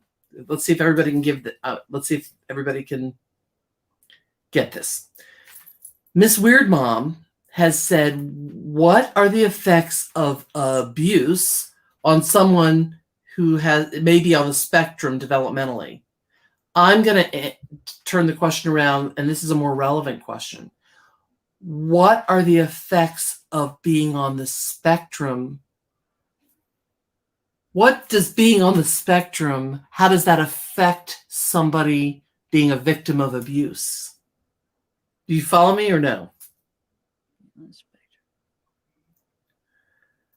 Maybe I made it. Hold on, let me think. Sometimes I think so Miss Weird Mom said, what are the effects? You have somebody that's on the spectrum, let's say maybe autistic or a sensory integration problem. If they're abused, how does that affect them? Get it? Okay, yeah. And I'm going to tell you that in reality, it's the opposite what we see. Clinically, we see that people that are on the spectrum are more likely to be abused. Okay. Not that they got abused and that's affected their development on the spectrum, but because they're on the spectrum, they're more likely to be victims of abuse. And one thing, I was talking to one of my somebody whom I admire quite a bit. He's a PhD child adolescent psychologist. And I just banter things back and forth. And he was talking about the Fucci case with me recently. We were kind of talking a little bit about this. And one thing he said to me, and I thought it was I loved the way this psychologist friend of mine said this. He said, we do believe that people are born, well, there's great evidence that people are born psychopaths. Okay, that they are psychopaths, that there's a genetic link. Put that aside for a minute. Now, in the past years, we've come to understand that human beings are born genetically. There is something to do with empathy. Okay, that people are hardwired at some level to be empathic. And then, of course, if you're brought into a house that your parents are empathic and loving, then you nurture that genetic predisposition to empathy, right? So he said something to me, and this is going to be a little bit maybe upsetting to hear for some people to hear, but he did say this the other day. I want to read what he said because I thought this was, to me, it was really helpful. So we have a genetic, everybody has a genetic predisposition to being empathic, a little empathic, blah, blah.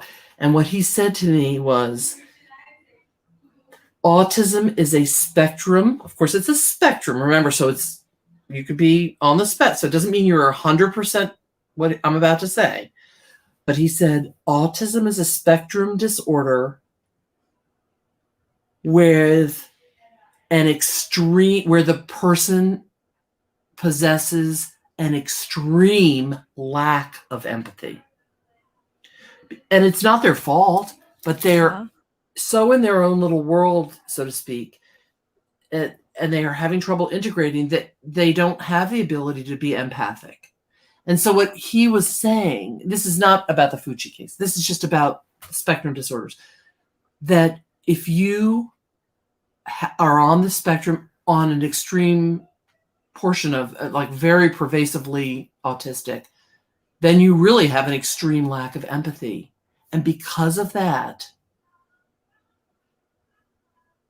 many people who are or who possess autism people get very frustrated with them. Parents get frustrated, caregivers get frustrated because they have no empathy, right? And they become victims of physical abuse. Yeah. Rage, people will rage against them, anger, smack them, because people who have empathy, you would think they'd say, oh, this poor thing, but they get to a point where a caregiver, a parent can get to the point where they say, I can't take this. So people on the spectrum are more vulnerable to being physically abused. I don't know if Weird Mom. Her question was, what are the effects of abuse on that person on the spectrum? I can talk about that, but I think more commonly, you've got somebody on the spectrum, they have not, by no fault of their own, no true ability to have empathy, and they irritate people, and then they become victims of rage. They're raged upon. Does that make any sense? Yeah, that makes total sense. That is only true of... I agree with Miller Nature. Wait, Mother Nature. Totally agree. That is true. I'm sorry. I want it. Oh, God, now I've lost it. What was her name again? Something Nature. Miller Nature said that is only true of some. Yes, that's why we're talking about a spectrum, autistic people. As more commonly in girls, it presents as hyper empathic. I totally agree with you. And I have interestingly, a lot of female, but I have some male. And the term Asperger's has really kind of gone out of political correctitude. We're not supposed to really use that anymore. We're just supposed to say that a person's high functioning on the spectrum. So, but AKA in old verbiage, Asperger's. But I do have quite a number of, and they're college graduates, they're married, believe me, very high functioning, but they are on the spectrum. And I agree with you, Miss Something Nature. Miller Nature. Quite a number. I'm thinking about that. Quite a number of my female patients, and they're in their early 20s. They are hyper empathic. I agree with you. Yeah. What about Candace? There's no black or white here. Yeah, definitely no. So much of life is in the gray zone. What does this say? Miss Jessa Twin, are they more likely to be abusers? Oh, God bless America. These questions are deep. I don't have all the answers. I'm just giving you my 30 years. Yes, that's valid, but I mean, you could talk to Dr. Schmaloli down the road and they'd say, she's nuts. I don't agree with her. So, please don't take me as the gospel. But I do think I have some wisdom. Candace herself may not be just on pills. Oh, I totally agree. Miss Jessa Twin. No. I agree. And I believe that, she needs a neuropsychiatric evaluation, not to say she's psychotic or anything, to understand what is her IQ, how does she function cognitively, intellectually. You're totally right, Miss Jessa Twin. In my opinion, you're totally right. These questions are deep, man. And your member, I think this is the members only. Yeah. They are deep, man. And they are asking, these are relevant questions. I recently was invited on another channel, and the chat was saying, this is the most ridiculous thing to be talking about mental health, addiction, developmental problems. This has nothing to do with the crime. I'm like, it has everything to do with crime. That surprises me. Yeah, that's wow. Poverty. You have to look at, in my opinion, you have to look at what I call the biopsychosocial model of what's going on here. You can't just go, the person snapped, goodbye. So I'm so tickled, Pink, that your chat seems, in my opinion, to understand how terribly relevant these topics are, especially in this particular crime. What does Delana say? Oh, Covenant. Remember, we wanted to put that on the back burner here. What do you? Well, here you go. One picture, 10 pictures doesn't necessarily mean that you've been sexually abused. I don't even know if this is monetized here. Am I allowed to use this term, by the way, Tiffany? Oh, we should just say SA'd. That's how we I'm say it. so sorry. No, Have you're you now fine. been demonetized? No, it's fine. You're fine. But I'll yeah, send just you say a check. SA'd from now on. I'll send you a PayPal check. I'm sorry. Listen, I think that it's ironic. I look back at some pictures of my kid recently in her little Catholic school uniform, and she's kind of doing that same thing on a couple of them, thinking, I mean, I know my child, I mean, I could 99.9% say she wasn't abused by anybody. I think children do that sometimes for 3 reasons. Let's not just look at SA. Let's look at, in the pictures that I see children often doing that, it's even my kid at times, she was in her little uniform and they're told to stand properly. So the options are put your hands to the side, put your hands to the back, put your hands in front. I mean, so that may just be one aspect, although clearly she was not in her little Catholic school uniform. It's summer. So, the other option that I see quite often, especially in little girls, is if they don't have good hygiene and they have a chronic yeast vaginitis. I don't know if I'm allowed to even use that term, a yeast in their private area. And what we call a vulvitis. And we often see that in girls that are between 4 and 6 years old, because that's right when they're out of their diaper, their parent is not cleaning their private area anymore, and they're learning to do it themselves. And so they often have they can get recurrent vaginitis and vulvitis, and that will especially occur if a child is in a situation where they're not getting good hygiene, where they're not being bathed regularly. So there are times where I agree with you, Miss Delana, but I've also seen where she looks like she is almost itching herself. There was one in the church where she went behind herself. So I'm not convinced that that's SA, but it does. That's number 3 that we have to consider. Yes. And so that could be. Now, the way I was trained, which was 30 years ago, is that when we see a brand new baby, we're supposed to evaluate, including the genital area, because not all babies are born with the correct equipment. They can have both, they can have underdeveloped, etc. But I generally will evaluate very quickly the private area of a child to make sure, just to look, does everything look hygienic? Or they have a vulvitis? Do they look like they've had any trauma, etc.? It would be interesting to know, did anybody ever even look down there for her on a well child check? I don't know, but that's the way I was trained. And so, but I don't know about the young doctors these days. No. I think so I don't know, Delana, does that help answer your question, that it could be one of 3 things? One is just that they're standing to be appropriate. Like if you look in the church line, maybe some of the kids are doing that. Number 2 would be hygiene, especially a girl, especially between the ages of 4 and 6. And number 3 would be the SA piece. What about Louisiana girl says, could that have something to do with the neurological issues or? No, I don't see that. Okay. Generally, not that that's a bad question. There are no bad questions. And my opinion, Miss Louisiana girl, is that generally, if you look even at summer, the hands are usually out. There are these soft signs that I talk about, and they're usually out, and she's kind of moving them like this.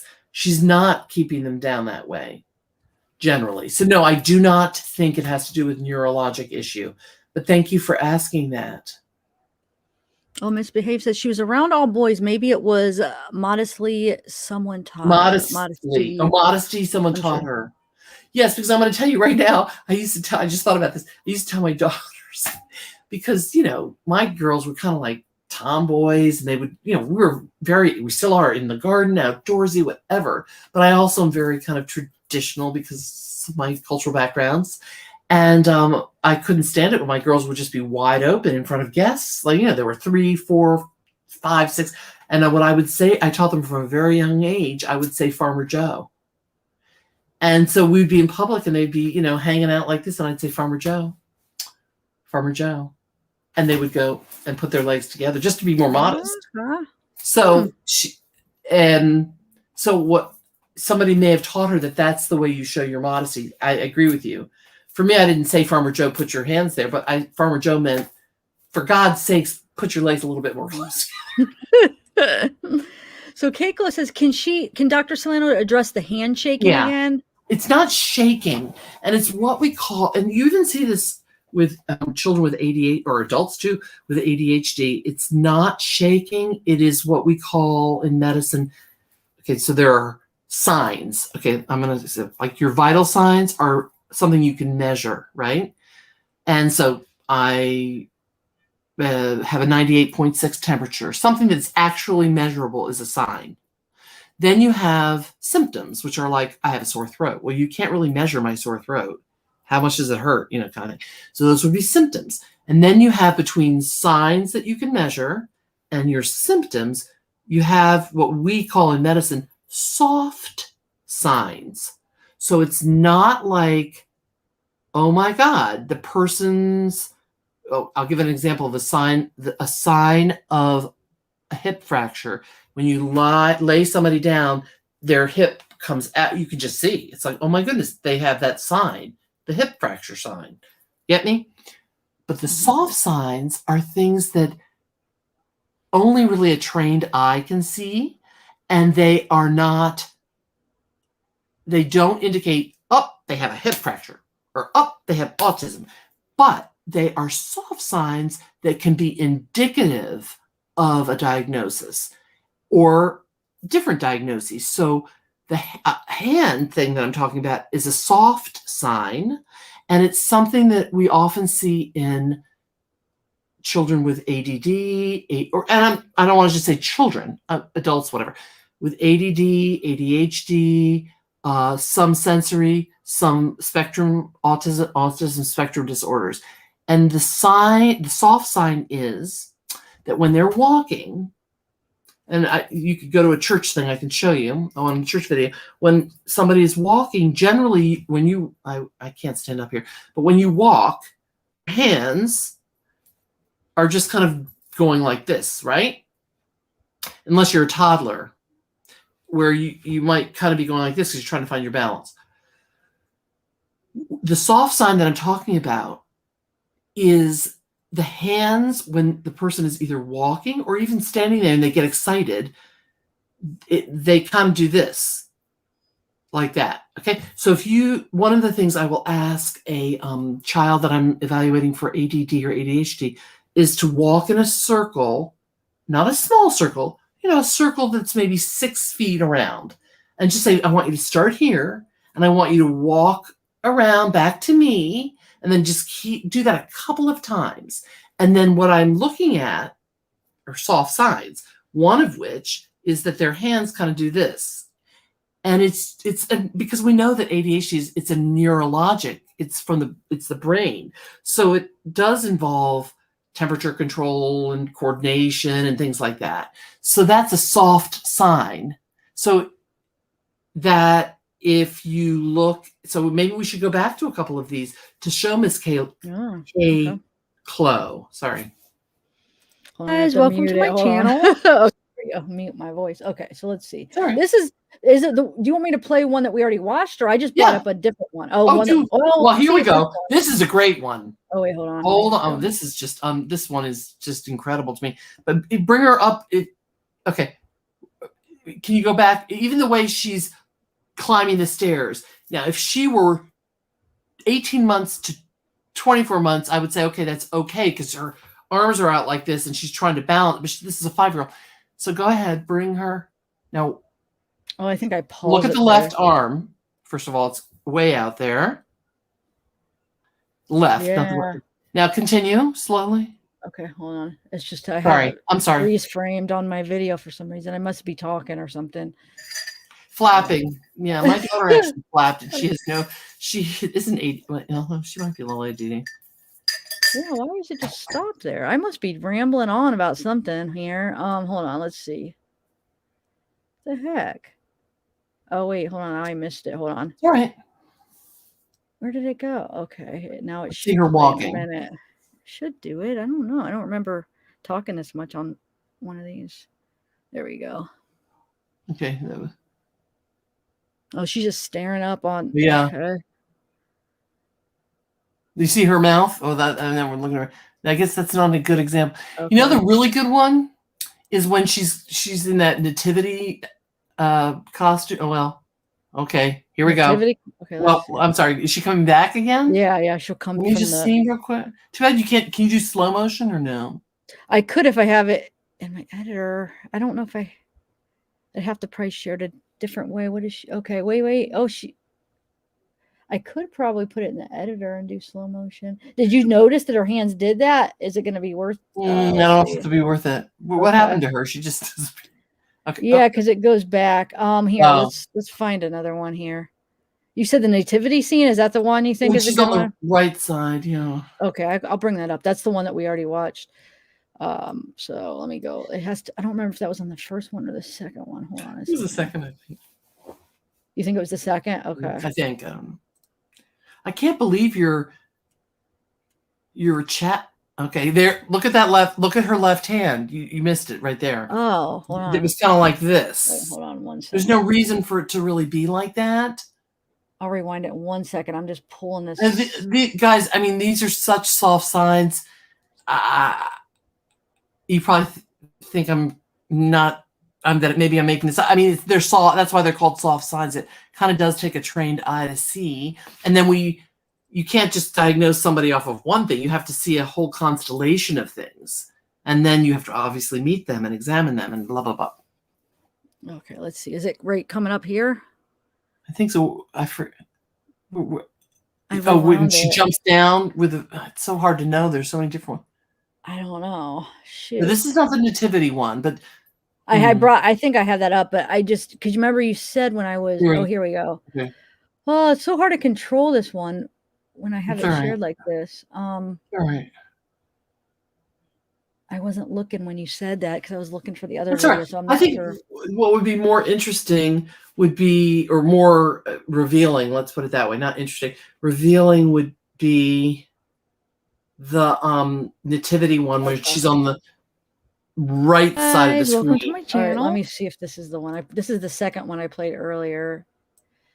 The nativity one, it's like, I know it's further into one of the videos, I think. I don't know. Wait. Yeah, you're getting there. Oh, it is over here. Here we go. I think it's coming. Yes, here we go. Okay. So which part? Like when she's just singing, or no? It's when she's. Yeah, I see her. No, it's when it happens when people are walking. Oh, okay, so it's when she walks over to the nativity scene, maybe. From the right side of the screen. Yeah. Okay. Let's look. Should we come in somewhere up here? Because I think I freeze frame it when she's like right there. Let's see.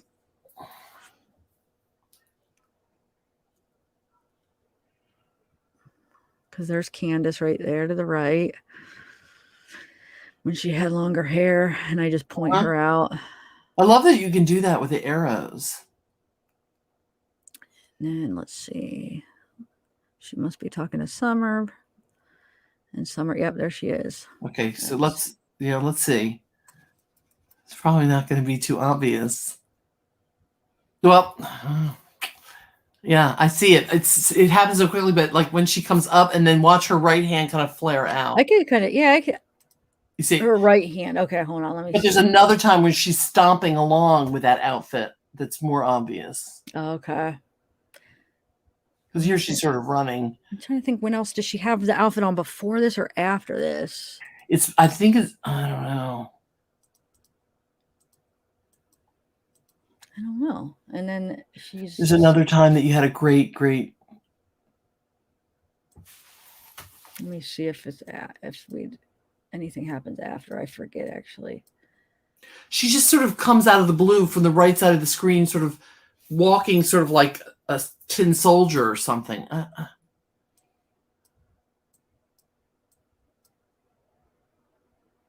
What am I pointing to? I don't know. Oh, Candace again. Okay. Let's see. Because I only played the first two. So, I mean, we should be able to find it if I just go through both of them. But are you sure she had that outfit on? Mm-hmm. Well, yeah, I feel like she didn't have the hat on. Okay, let's see. Where is she right now? Okay, let's watch where she goes after, I guess, because we already watched before.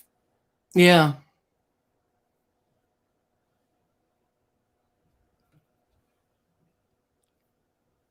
mean, she's talking to Robin. There she is. Okay. I mean, you could kind of see her hand. I mean, I could see like the hands are. I don't know where she A went. little bit. Honestly, She's over here to the right, and there she comes walking up again. All right, let's look. Do you see her? I see her. Okay. Oh, She's ran down. I mean, she's just precious. She really is. She's following Robin everywhere right Yeah. now. Look at her. Oh. And then I don't think she's in. No, now because then the boys come up. Yeah, so it must be somewhere. It's somewhere else. Yeah. Maybe another time you could show your folks. Okay. Yeah. Sorry about that. Mm-mm. Any other questions, you guys? We probably are gonna end this shortly. Do you want to do like one last question? Let's get a really good question here. Okay, wait. Somebody, K-Clo says at 10:38 p.m. She said at Zav, so it's not a handshake like when you're drying your hands with no. Like this. Sometimes it's a flap. Oh, okay. Sometimes it's a flap, and it's when they get excited about something. Sometimes you'll see kids. Yeah, you pointed out the one time where she kind of did this off to the side. Especially, when Robin is I grew up in a church and had a Robin as a child. Oh, okay.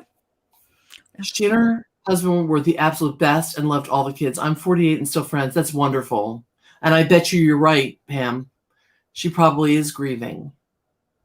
Oh, somebody said that their son does the flapping. So yeah. There was another question about 3 minutes ago up that I thought, wow, I really should acknowledge that question, but do you remember who or what? Sometimes it only lets me scroll up so far. But let's see. Favorite little toy. Do you remember what it was about or anything? Oh, yes, I do. I'm like raising my hand. Yes. Yeah. It was about the haircut. Okay. So a bunch of people had the thing about the haircut. I didn't quite catch what their question was. Okay, let me see if I could find one about a haircut. Like the shaving of the head. And I remember somebody said that the father and the mother of Summer had two different stories. Yeah. Did you watch that interview with they were explaining, like, it almost seemed like one time, like the mother was explaining that she cut her hair to make Summer feel okay, and then the dad explained it the other way, that Summer cut her hair to be like her mom or something like that. That was like kind of the opposite. Did you catch that or no? Oh, Lordy. But now, yes, I did. I mean, I didn't. No, I'm sorry. All I know is that the very first time I saw the Summer case, and I saw the beautiful little cute picture of her in the red Christmas dress with the bangs. And then let's say a day later, they said the same girl's name, and I saw the picture of her with a shaved head. I thought, oh my gosh, that's so sad. She's got cancer. And then I was like, wait a minute. Somebody commented that the mother or the father shaved it all off. And I honestly have to say, regardless of whether they shaved it to make her because she wanted to be a tomboy, or they shaved it so she would be like the mother, or the mother shaved. I mean, whatever the story is, I think shaving a child's head, I've said this before, I think shaving a child's head, if you're a girl especially, I think is cruel. Unless the child says, I want my head shaved. If she did, shave it. But for most women, and this is very politically incorrect of me maybe to say this in this day and age, but most women are hardwired to love their hair, and our hair is our crown. I mean, it really is. Why do you think that in a lot of traditional cultures, women are supposed to cover their head? I mean, like the very Orthodox Jewish women have their hair, but they have to wear a wig at all times. It can even be human hair wig, but it's to show that they're not showing the world their crown of their hair. You see the same thing when women wear hijab in the Islamic. They are covering for modesty, but also because they don't want to show their crown, their beauty. And when I was growing up, I'm Catholic, we had to wear a veil. and you had to cover in going to church. Why? Because you didn't want to show your beauty. So for me, when I saw that this Summer had her entire head shaved, I guess I'm just looking symbolically. What does that mean? Well, how did that affect her? But then again, if she was clueless and she had some developmental and sensory issues, maybe she didn't even notice. I don't know. Yeah. Like supposedly the dad said, like, that she cut her hair a little bit and messed it up, and then they had to shave it to fix it or something. I mean, I don't know. We've heard so many different things. We've heard that she had lice too. That was another rumor going around. Do you see Piscean Princess is just a beautiful thing at 10:44 p.m. 10:44. Okay, let me see. I was trying to find the hair one and I can't find it though. I'm sorry. But Piscean, she must be a Pisces. Piscean 44. 10:44 p.m. Okay. Oh, here we go. Right here? Going up. Yes. My hair, all the kids call me popcorn head. Oh. Wow.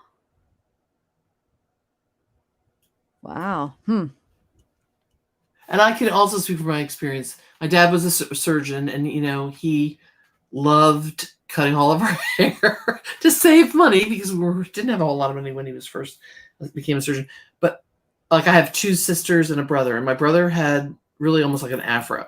My other two sisters had straight hair, like really like yours, or even straighter, Zav. And I had this here, which now that there are products, it's more common, but products didn't exist. So I remember sitting on the lawn with my little cotton undershirt on, and my dad cutting my hair, and it was into a pixie cut. I was devastated. I was like, and my sisters got the long hair because they didn't have the ethnic hair. And so I can totally relate. It was devastating. I was like, I want long hair. So yeah. And somebody above that said something, Zav, above Piscean. Okay. And then I know we've got to go. I know. Which one? Like, did the one right above it, you mean Tara? Okay. Let's see. Seen the photo of her little head. That's it. Miss Tara. Do that as punishment or something. I could have cried. Oh. I don't know. I don't even know what to think about the shaved head thing. Okay, I just want to go on record. I'm not blaming my father for his poor hair cutting skills. He was a great surgeon. I'm not blaming him. He did also cut both of my daughter's hair. They have pretty straight hair, and we still laugh at it like he did a horrible job. I don't think he did it to punish. I think he did it because he thought he was doing a great job in saving money. So I just want him to go on record. I love my father, and I don't want him to think that, anybody to think he was punishing me. But Tara's right. Yeah, I don't know. This is such a puzzle, guys. This case is so puzzling. Oh, that's right. They also said that she wanted to be like her brothers. That was one of the yeah, that's right. Okay, so I guess it just depends if that's true. I mean, is that true? Like, but then Miss Kathy Ottinger here, Cottrell, says in some pictures it was literally down to the skin. Well, the brothers didn't frickin' have hair cuts down to the skin. I agree with you. It's a very odd. It is a red flag. Let's put it that way. Oh, thanks, Kate-Clo. Well, I know you. Wow. Yeah. Wait, one last thing. I'm sorry. Just love your chat. I'm sorry. No, Miss Tracy T. I know it's very late, but I want. Could you acknowledge what she said here? Well, let me find it. Very interesting, fascinating, Tracy T. This one right here? Yep. Oh. I'd love to know more from Miss Tracy T. Yeah. About that sometime. Wow. And I would love to know from Miss Tracy, what was the connection between the shaving and the abuse? Why? Symbolically, or what was the reasoning of the parent to do that? Was it for punishment? And I know we're at 10:45 and it's so late, but I'm now, Miss Tracy's like piqued my curiosity on this one. Maybe almost like shame them into like. I don't know. Can you ask Miss Tracy? Yeah. I'm sure she'll answer. Miss Tracy, what was your conclusion? Yeah. What did you find out? Let's see. It'll take a minute sometimes to come up. But boy, your chat. I mean, this is just I'm just eating this up because these questions are fabulous. Cut it. Most likely easy way out. And yes, Adelina says lice can be cured without a head shave. I totally agree with you. Yeah. I know. I'm loving that you're interacting with the chat so much like this. This is awesome. They're Well, loving the it. reason I do that is because I believe that the chat, I think there's like for these kind of channels, I always think there are 3 layers. One is your layer, you're presenting a crime, and you interact with your chat, but let's pretend you never interact and you're just presenting the crime. Then you've got people asking questions and you answer it. But there's always, because sometimes I'm on with my own private handle, and people will say hi, and then I'll say hi, and so they're talking amongst themselves. They have their own community. But then as I'm on here, not as a guest, but I'm on as a chatter or whatever, member, subscriber. So often I read everything and I'm like, well, I wish somebody would acknowledge what these people have to say, because they really have some great things. And that's one thing I love about your channel, is that you do acknowledge the beauty of these questions and the community. It really does make the chat feel that they're part of the community, right? Yeah. Oh, yeah. What was the question? Okay, Miss Tracy. Sorry. Keeps on giving because it takes so long. I love it. I don't love it, but I love her what's it called? Like her interpretation. It's like the punishment that keeps on giving, because it takes us such a long time for it to grow back. Tracy, that's brilliant. Thank you so much. I mean, wow. That's deep. It is. That's very interesting, though, that wow, I never even would have thought. I couldn't really figure. I just was saying it's the crown, but this is even deeper than that. Well, thanks, thank you so much. Thank you for coming. This has been great. You have to come back. Oh, I'd love to. Back. We'll talk about Aiden Fucci, because I feel like you could offer a lot of insight on that case too. Oh, this is nice. Look what Miss Tulabear said. I know. How sweet. And that she teaches special ed, and this has been fascinating. It has been. It's just so wonderful to see so many of the folks on chat, really have, sort of vocations where they're dealing with children and caring, and yeah, it's beautiful. Oh wait, Tracy says, wait, I don't know what that case that is. What case is that? Hemenia? Have you heard of that case? No, the one with the Hemedia, I don't know, case. The children were almost killed by the daughter. Wait. Almost killed my daughter. Wait. Tracy, can you redo that? We're almost the one with the Hemedia case. Oh, it's period. We're almost killed. Period. My daughter knew them at. Okay. At a respite provider's home. I don't know the Hemedia case. Now I'm going to look that up. Now that's going to keep me up for another couple hours. Email me, Tracy, because when I'm typing in Hemedia, I'm not finding. I need a little bit more information, but email me that. I'm interested. I never heard of that case either. It's not bringing up anything. Well, I've really enjoyed this. Is like, I have to be honest with you. I've been on other channels, and yes, I'd love to be invited, but I felt the most comfortable being on this channel. I felt relaxed, and I've actually felt like I enjoyed myself. Yeah. Yeah. Wow. That's a big compliment. I'm glad you felt that way. You could come back whenever you want. I'd love to come back. You've made me realize so many things just from those videos. I didn't pick up on any of that stuff. I was just thinking she was craving like the love and attention and affection. And I think there was an element of that. Absolutely. It's not all black or white, like I've said, but I think there's more. There's more. Yeah, definitely. And we really haven't even had a chance to look at Candace and some of her. Yes, we things. Still have to look at Candace. Too late right now, but I think that would deserve another visit. Maybe we could dovetail that with the Fucci case or something. Yeah, we could. Let's do that. All right. All right, guys. Thank you so much. Thank you so much for giving us your time and your expertise. I mean, you've offered so much insight. Like, they're loving it. They were like, you gave us a lot to think about, really. I'm going to go back through those church videos now, knowing what you showed me, and now just go back all through them all and just look at it, because I didn't catch any of the tongue and just the sensory, like how, she's just like constantly feeling constant. So, but yeah, thank you. Definitely maybe next week or something. Let's do this soon. Well, I know you're busy. Well, we'll work out a time. I'm going on vacation for the first time in 22 years without my children. Oh, wow. I'm going to see my 90-year-old mother.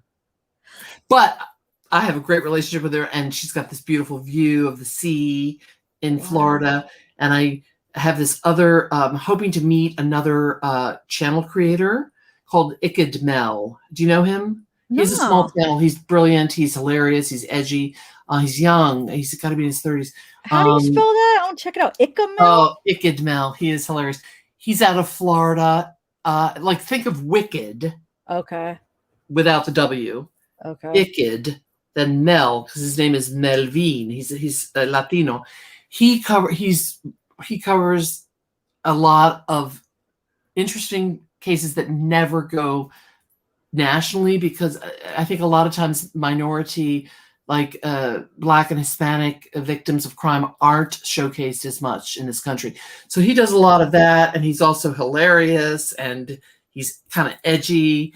Anyway, so there are only a couple channels like yours and maybe two others and his that I like to sponsor, and because I just am so tickled by the work that you guys are doing, and so he and I are hopefully planning to get together just for a cup of coffee to meet. Wow, how exciting you get to meet him. Wow. Yeah. So maybe the week after. Yeah, okay.